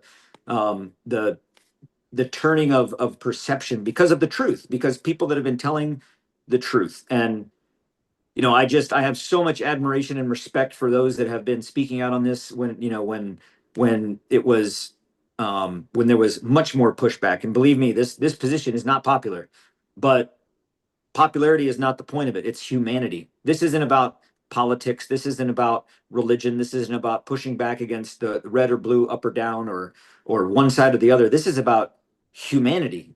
What is happening in Gaza is a reflection of the world in terms of what we will allow, what we will turn a blind eye to, or what we will stand up to. And this is something that, from the world, we don't have a choice to do nothing. We don't have a choice to wait. We must stand up. We must take action. If we do not, what is happening to Gaza, to Palestine, will continue. And what I really want to bring to reiterate even further what I mentioned at the Taxpayers Against Genocide. I'm glad I got out of jail in time to jump the train up to New York to catch the Taxpayers Against Genocide protest. But what I reminded everybody standing right there in front of the U.S. courthouse is that if it can happen there, and the world can turn an eye to an entire population of human beings being starved, dehumanized, displaced, and killed, it can happen here. It can happen right here in America. It can happen in your hometown. It can happen in your city. It can happen here. So what is happening in Gaza is not just something that is inhumane to those that are experiencing it. It is a referendum on how the world will respond. Because if we do not, we are accepting it, and you are next. We are next. So to everyone's voice and everyone's energy and sacrifice, because this is to all of you that have been so invested in this message and in this movement, is inspiring. It is patriotic. It is your duty beyond what is the status quo. And to me, there's nothing more patriotic than that. So anybody that is standing for this effort, who's willing to call out your own government as an American, as a patriot, I truly have deep respect for you, and I'm thankful that I can share my voice in this movement, because this voice is not mine. This voice is for those of Palestine, the Palestinians that are dying and suffering at the hands of evil. I'm honored to be a vessel of that voice. to carry the message from what I saw in Gaza. You know, I didn't.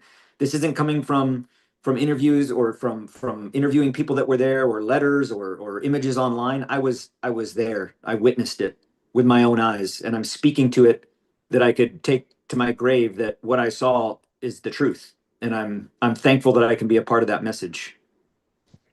Thank you so very much, Anthony. And we are very thankful to have you here, and the power of your actual witnessed experience cannot be overstated. Your words are extremely powerful, as well as yours, Josephine. And we thank you both very much for being part of this. And we really look forward to working with you and continuing to elevate your very powerful testimony, which is so motivating to anyone who's not, completely brain dead and heart dead. We really appreciate what you're doing. Thank you so much for being here today. And now I'm going to move quickly to two members of the press who have very generously come to be a part of this webinar. I will note Sam Husseini has been a staunch advocate for Uniting for Peace for a long time. And as in so many other things, Sam has been ahead of the curve. He was ahead of the curve in I don't know if you would call it civil disobedience, but when he was dragged out of the Senate, what was it, the Senate? I think it was the Senate, just for asking questions, I believe. I'm hoping he'll tell us briefly about that. But we really appreciate your courage. And then we'll turn to Ray Hanania, who is here from Arab News, if I have that correctly, and who really honored us with the first official coverage of this movement just yesterday or the day before, and really has helped spread the word. And this thing is kind of catching fire in a wonderful way. This is the time, this is the place, and together we are the unstoppable lifeline. So go ahead, Sam. Do you want to just jump in with comment, question? Yeah, it might be a bit of a combination of both. Thanks so much Sure. for inviting me. Thanks so much for organizing this. I'm very glad to see that you folks are really propelling this idea to giving it flesh and bones and movement at a critical time. Thank you so much. I do want to give, I had been at this, and I was, carried out and sustained a concussion that I'm still recovering from at Blinken's last news conference at the State Department. He wouldn't show his face for over a year at the State Department, and then finally did, and I was able to confront him. So I do feel like we have to understand the insidiousness of the forces, and people understand the insidiousness of the Israeli military and so on, but just how sophisticated the forces are here. I'm old enough to remember the first Intifada in 1987 was seemingly a turn in U.S. public opinion regarding Israel, and then they were able to whittle away at that. So the progress that has been made in the face of this horrific evil is substantial, and it's due to activism and independent media and so on. But that they will employ all sorts of mechanisms to eat away at that, and we have to be prepared for that going forward. Several people have kind of asked why now with Uniting for Peace. Now isn't the you can get the dog in the picture too if you want. Now isn't the ideal time for it. The ideal time for it, and I've been writing about Uniting for Peace since 2014. The ideal time for it would have been after the last ICJ order in May. The ICJ coming out of the Genocide Convention decisions from South Africa issued a series of orders, and the last one was the most clear. On May 24th, they said, you, Israel, must stop your invasion of Rafah right now. You began your invasion on May 7th. You must stop. A properly functioning Security Council should have voted on a resolution to implement that ICJ order. The U.S. stalled for time, and then Biden comes out with his preposterous statement that Netanyahu has agreed to a ceasefire. And I'm sorry to say, most of the peace movement fell for it. and, got their hopes all riled up. Oh, there's going to be a ceasefire, hip, hip, hooray. So we have to be prepared for those kinds of maneuvers. And everybody forgot about the ICJ case, and then that allowed the U.S. in the Security Council to put forward its own resolution. Algeria had drafted a resolution to implement the ICJ order. The U.S. got Algeria to push aside their own resolution to do that and put forward this resolution blessing the U.S. phony negotiating process. So we have to be very careful about the maneuvers and the machinations that the U.S. and Israel and many of the Europeans are going to employ here. Craig has spoken to the Saudi-French proposal. I believe that there should be substantial protests around the UN in the coming days and weeks and months. I don't know if I know that there are some, but they need to be as robust as possible. I don't know if the groups involved here can be doing that. I know Medea's colleague at Code Pink, Rob Jarelski, has done great work in reaching out to UN missions. He's had countless meetings with UN missions trying to get them to do the right thing. The students at Columbia and NYU and CUNY and so on, they've taken a beating on campus and been repressed and so on, but they are rock stars on the global stage. Now, if they get down to the UN and strategically protest at different UN missions at critical times, that could be immensely valuable if that were to happen. Another thing that is another parallel to this. Many people here might be familiar with Martin Luther King's Beyond Vietnam speech at the Riverside Church, where he came out against the Vietnam War. Few people know that very soon after that, he held a rally at the United Nations protesting the U.S. Bombing of Vietnam. So they had a massive event at Riverside Church and then a massive protest at the UN. I imagine that it's probably too late to have a massive event at the UN, but maybe it's not. Maybe people can pull together something to galvanize activity in New York City in the coming days. You have the sort of General Assembly soft opening is this coming week, and then you have the the leaders, so-called global leaders, Trump and company, on I believe the 20. It's a Wednesday, the 20-something. So if events can be done in New York to galvanize that, I think that would be of critical importance. I don't know, you, Jill, and others might have contacts and parliamentarians around the world. And they should be, making speeches in their various parliaments, pushing each of their governments to be doing this, posting them online, galvanizing, a snowball effect with this, so that each government feels the heat. If a government is willing to do thing X, we want them to do thing X, plus two. Everybody can be pushed, and we can all find somebody who we can push if we act, with the passion and the morality that the moment calls for, but also as strategically as possible.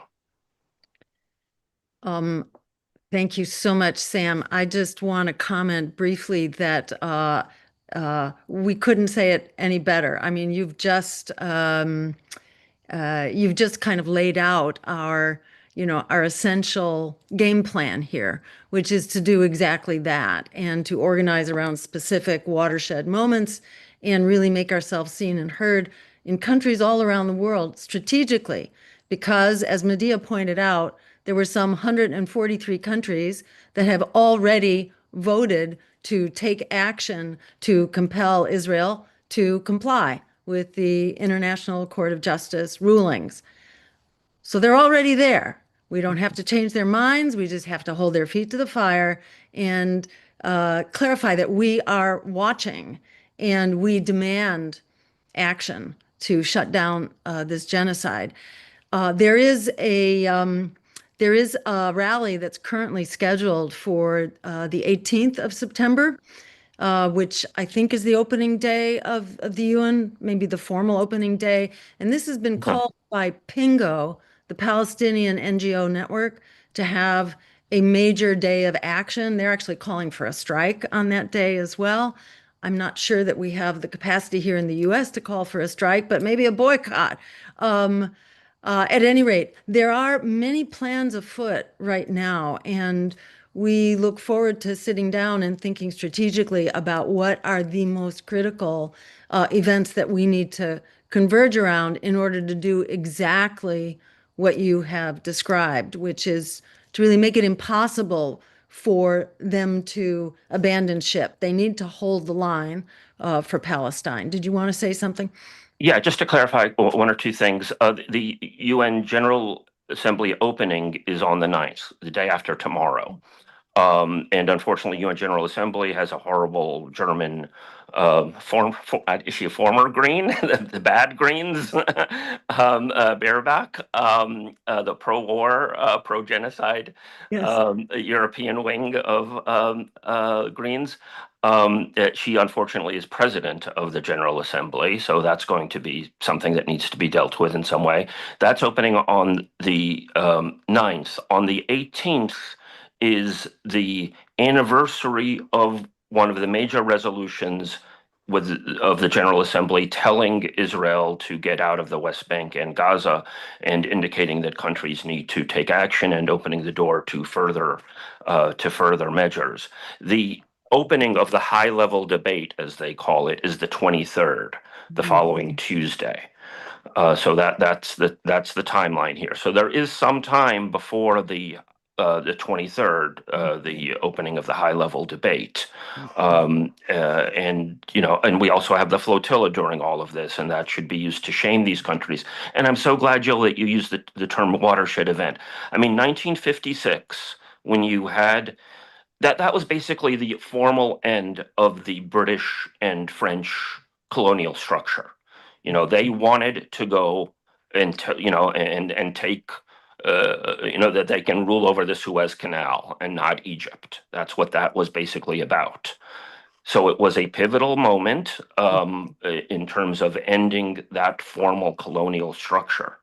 And it was the U.S. and the Soviet Union were basically on the same side on this in ending that and curtailing that aggression. And it involved Gaza. Israel, they went through Gaza to grab Sinai and the Suez, and Israel tried to hold on to Gaza into 1957. So we're talking about long planned designs on Israel's part to expand, obviously. This is our similar moment of saying that the dominance of the U.S. establishment can now be a similar watershed moment. That's our challenge. Thank you so very much. And that's very well said. Let me just see if any of the other panelists want to briefly respond to Sam, and then we're going to turn to Ray for question and comment. Any of the other panelists want to briefly respond to Sam at this point? All right. We'll move on, but Sam, beginning of a much longer conversation, and thank you so much for being here today to get this rolling. Really appreciate your strategic knowledge and approach to activism here to bend, the arc of the moral universe. It bends, but it takes us to bend it, and it takes knowledge to know how to strategically bend it. So thank you for being here. And so we'll turn it over to you, Ray. Thank you so very much for coming here for the second time in these two webinars, and really appreciate all the light that you've been shining on this mobilization. I just want to say that it's been an amazing gathering of activists and leaders. I've never seen anything like this in 50 years of covering all this. So it sounds like this is going to make a difference. I just have two questions. I didn't want to make a statement, but one for Craig Mokhiber. Why hasn't the Uniting for Peace been used in the last 2 years? There are 193 members of the UN, 147 of them, which is more than I think 2/3, if I got my math right. They have recognized Palestine What's the process? What's stopping it, and how would it actually be initiated?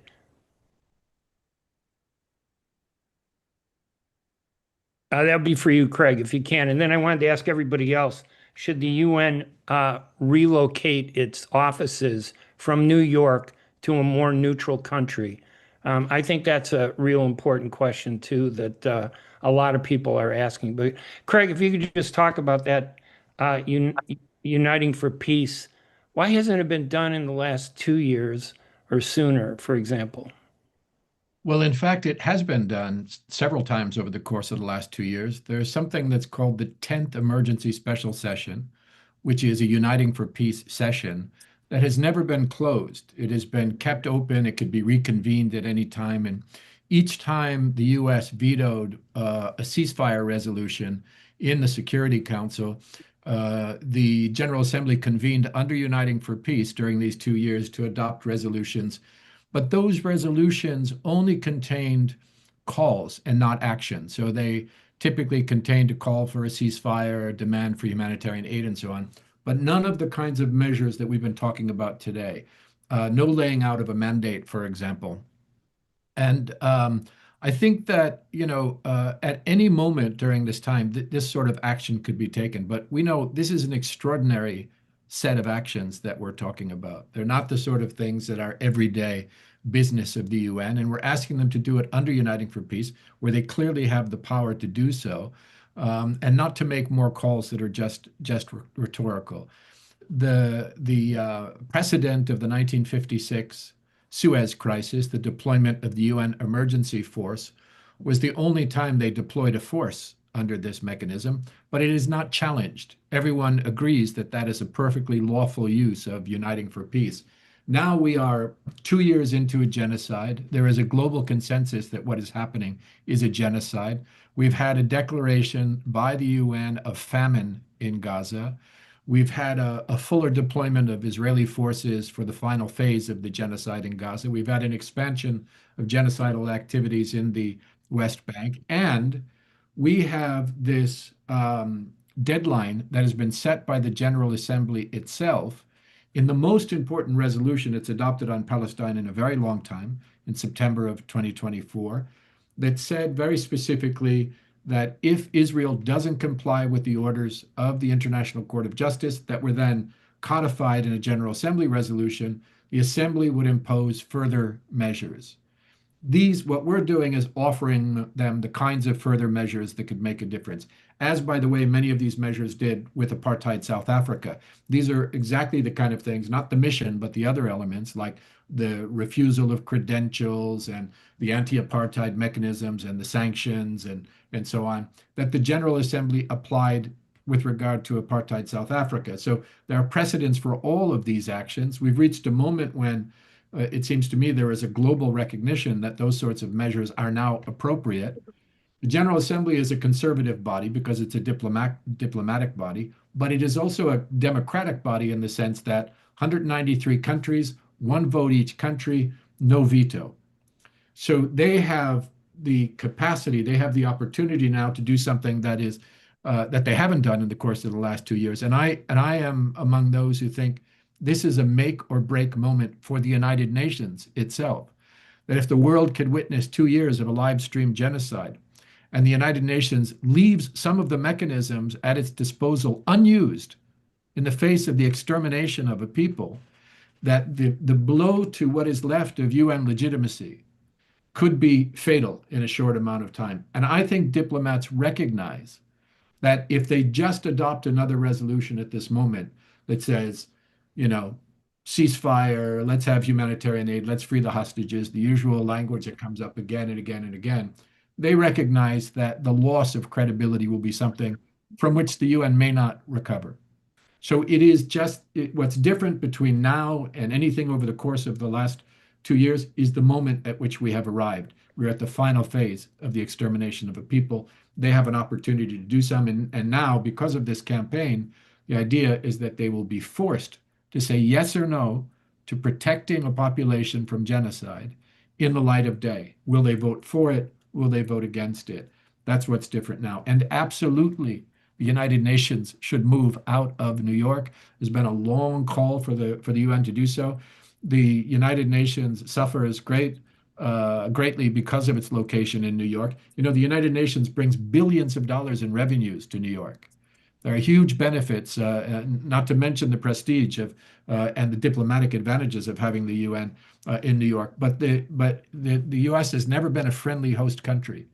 You know, maybe just when Rockefeller gave the building to the UN, but since then, the UN has not been a friendly host country. Exorbitant costs imposed on the UN, regular violations of the headquarters agreement, blocking the participation of people that the US doesn't like, as they've just done now with the Palestinian delegation, smears and harassment of the UN, even I think jeopardizing the safety of UN delegates and UN delegates and staff because of the negative attacks that come out of the US government. So absolutely it should move, and all they have to do is announce an intention to do so. Watch the bidding war begin by all the countries that would want to host it. I'd like to see it move to the global south, but just about anywhere is better than here. And just to follow up on that, Uniting for Peace, so you're saying that they actually have to move one step further than to adopt a resolution under Uniting for Peace that has a call for action. Do you think you can get 128, not you, but do you think 128 nations or more would support a resolution like that, that had a very specific call for action, such as the ones that have been listed by Lifeline for Palestine and Dr. Jill Stein, very specific things, sanctions, withdrawal from, expelling Israel from the UN, things like that, and putting a protection force in Gaza to protect the civilians? Well, the delegates in New York are going to have to make some tactical decisions on whether or not they do this in one resolution or in a series of resolutions, depending on the support that they can get. The most recent indicator is the resolution that was adopted in September of 2024. That was a historic resolution that included the kinds of language on things like economic and military sanctions and so on. But, very, very specific demand with a deadline, very concrete. And that resolution was adopted with an overwhelming supermajority. The numbers, more than enough numbers. I mean, if you look at the voting patterns on Palestine, it's essentially the entire world versus Israel, the United States, and a few South Pacific dependencies of the United States and an occasional far-right regime that will sign on as well. But effectively, it's Israel and the US versus the whole world. Now, this is a harder resolution to adopt, depending on how much is included, or a harder series of resolutions to adopt. But I can say this with confidence: there's never been a better chance to get a protection force through than this period of time, and there will never be one. If they don't do it now, they will have abandoned a power that they have that I doubt they'll ever be able to recover. So it depends on the work of the delegates, but it depends on all of us making a public demand and moving the conversation about this out of the shadows in Turtle Bay and the closed conference rooms and into the light of day. Would it be more powerful if they to adopt a resolution like that with a call for action, if they also included demand that the United Nations relocate to another country if this doesn't pass? I suspect that's going to come about in any event separately from this. There will be demands, not demands. There will be proposals and discussions happening for that move to take place, and I think that increasingly it's clear to most people involved with the UN in New York that that is a far from an ideal location. Yeah. Dr. Stein, I don't know if you have a comment about moving the UN, but so many people are saying, why do we even tolerate United Nations that decides who can attend and in violation of the UN Charter and who can't attend? Absolutely. And it also violates the initial agreement that the U.S. made in establishing the UN headquarters in New York. So it's a violation of the very, the most basic foundations of democracy. So absolutely, the UN headquarters should be moved. It's outrageous that the U.S. is doing this. The U.S. is making itself a pariah state and making itself really, kind of the impediment to the exercise of global democracy and justice. And this kind of is that in a microcosm. It's very important, I think, that the nations of the world stand up and assert their sovereignty here. They shouldn't have to leave their sovereignty at the U.S. border, which is what they're being asked to do.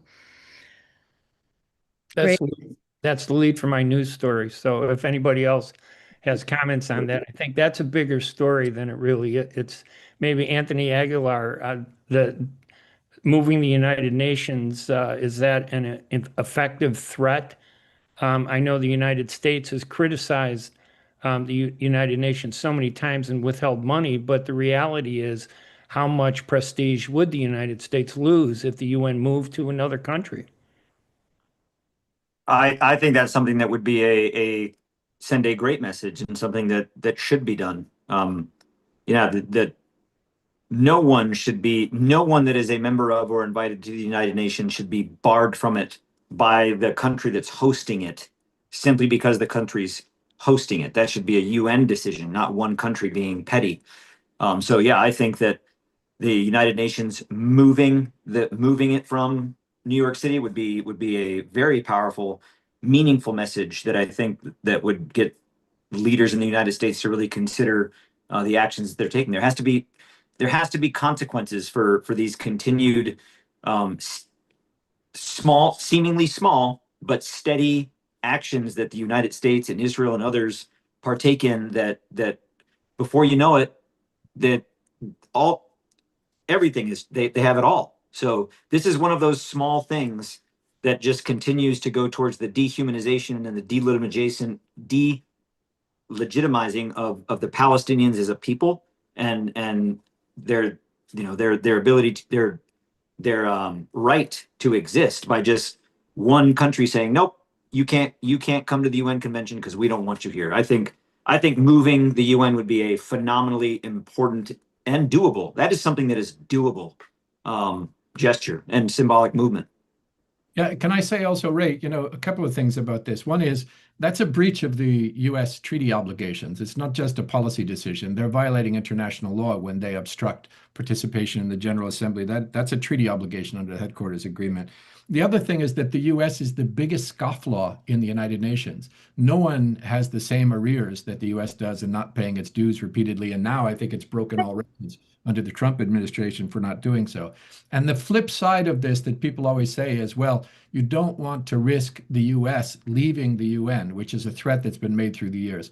I can say with great confidence that the U.S. is never going to give up its veto.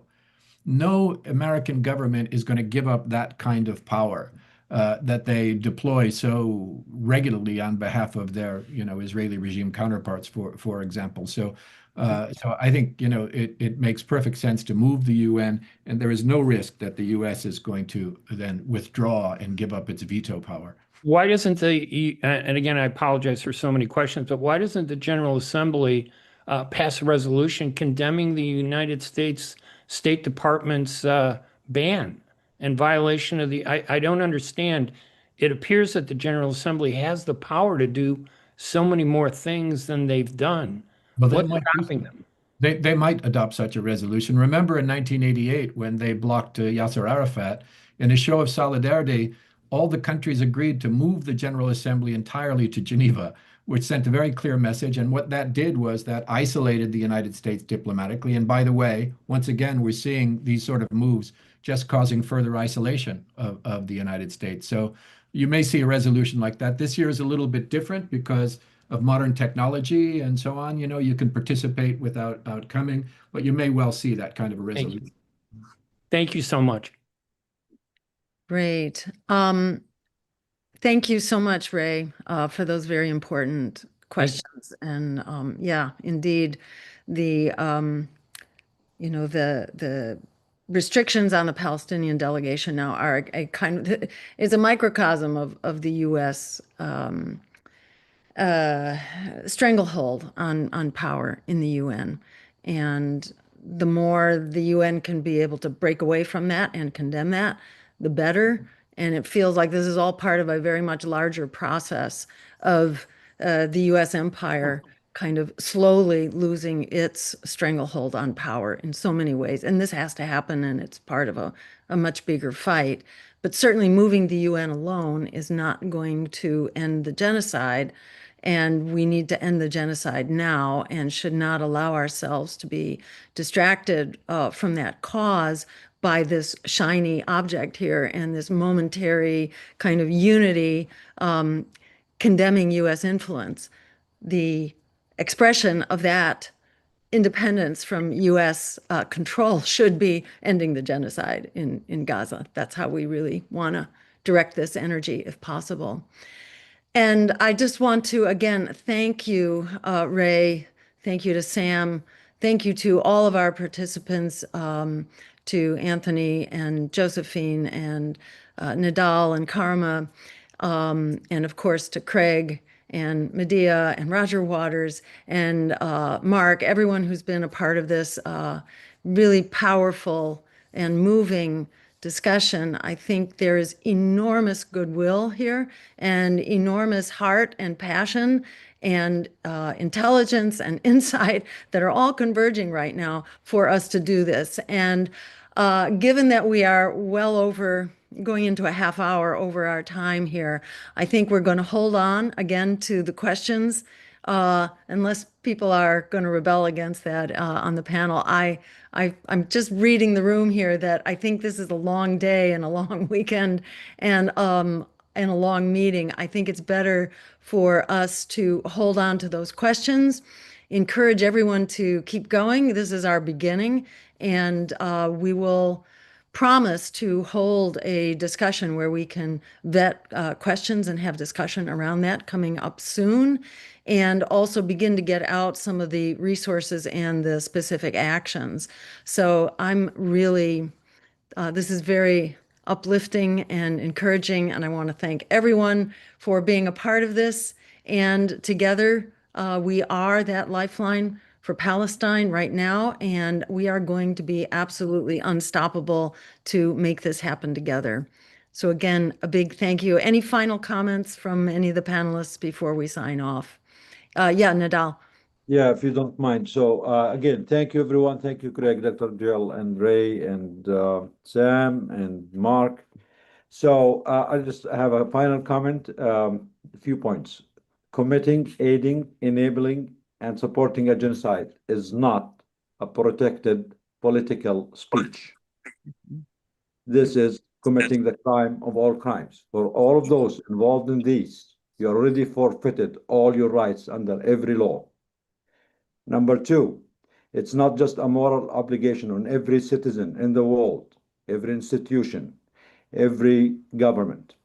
It's not just a moral obligation to prevent, stop a genocide. It's a legal obligation on every citizen. It's legally, you are legally bound to do everything under your ability to fight and stop the genocide. If you don't do so, you are breaking the law, not just breaking your moral and humanitarian obligations. So please, we need everyone to do more. Point three, calling out the perpetrators of genocide, the supporters of genocide, and calling that they need to be held accountable is not an incitement to violence.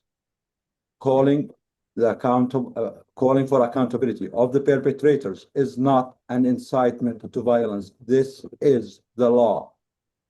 They need to hear it. This is the law. They need to be held accountable. This is not an incitement to violence.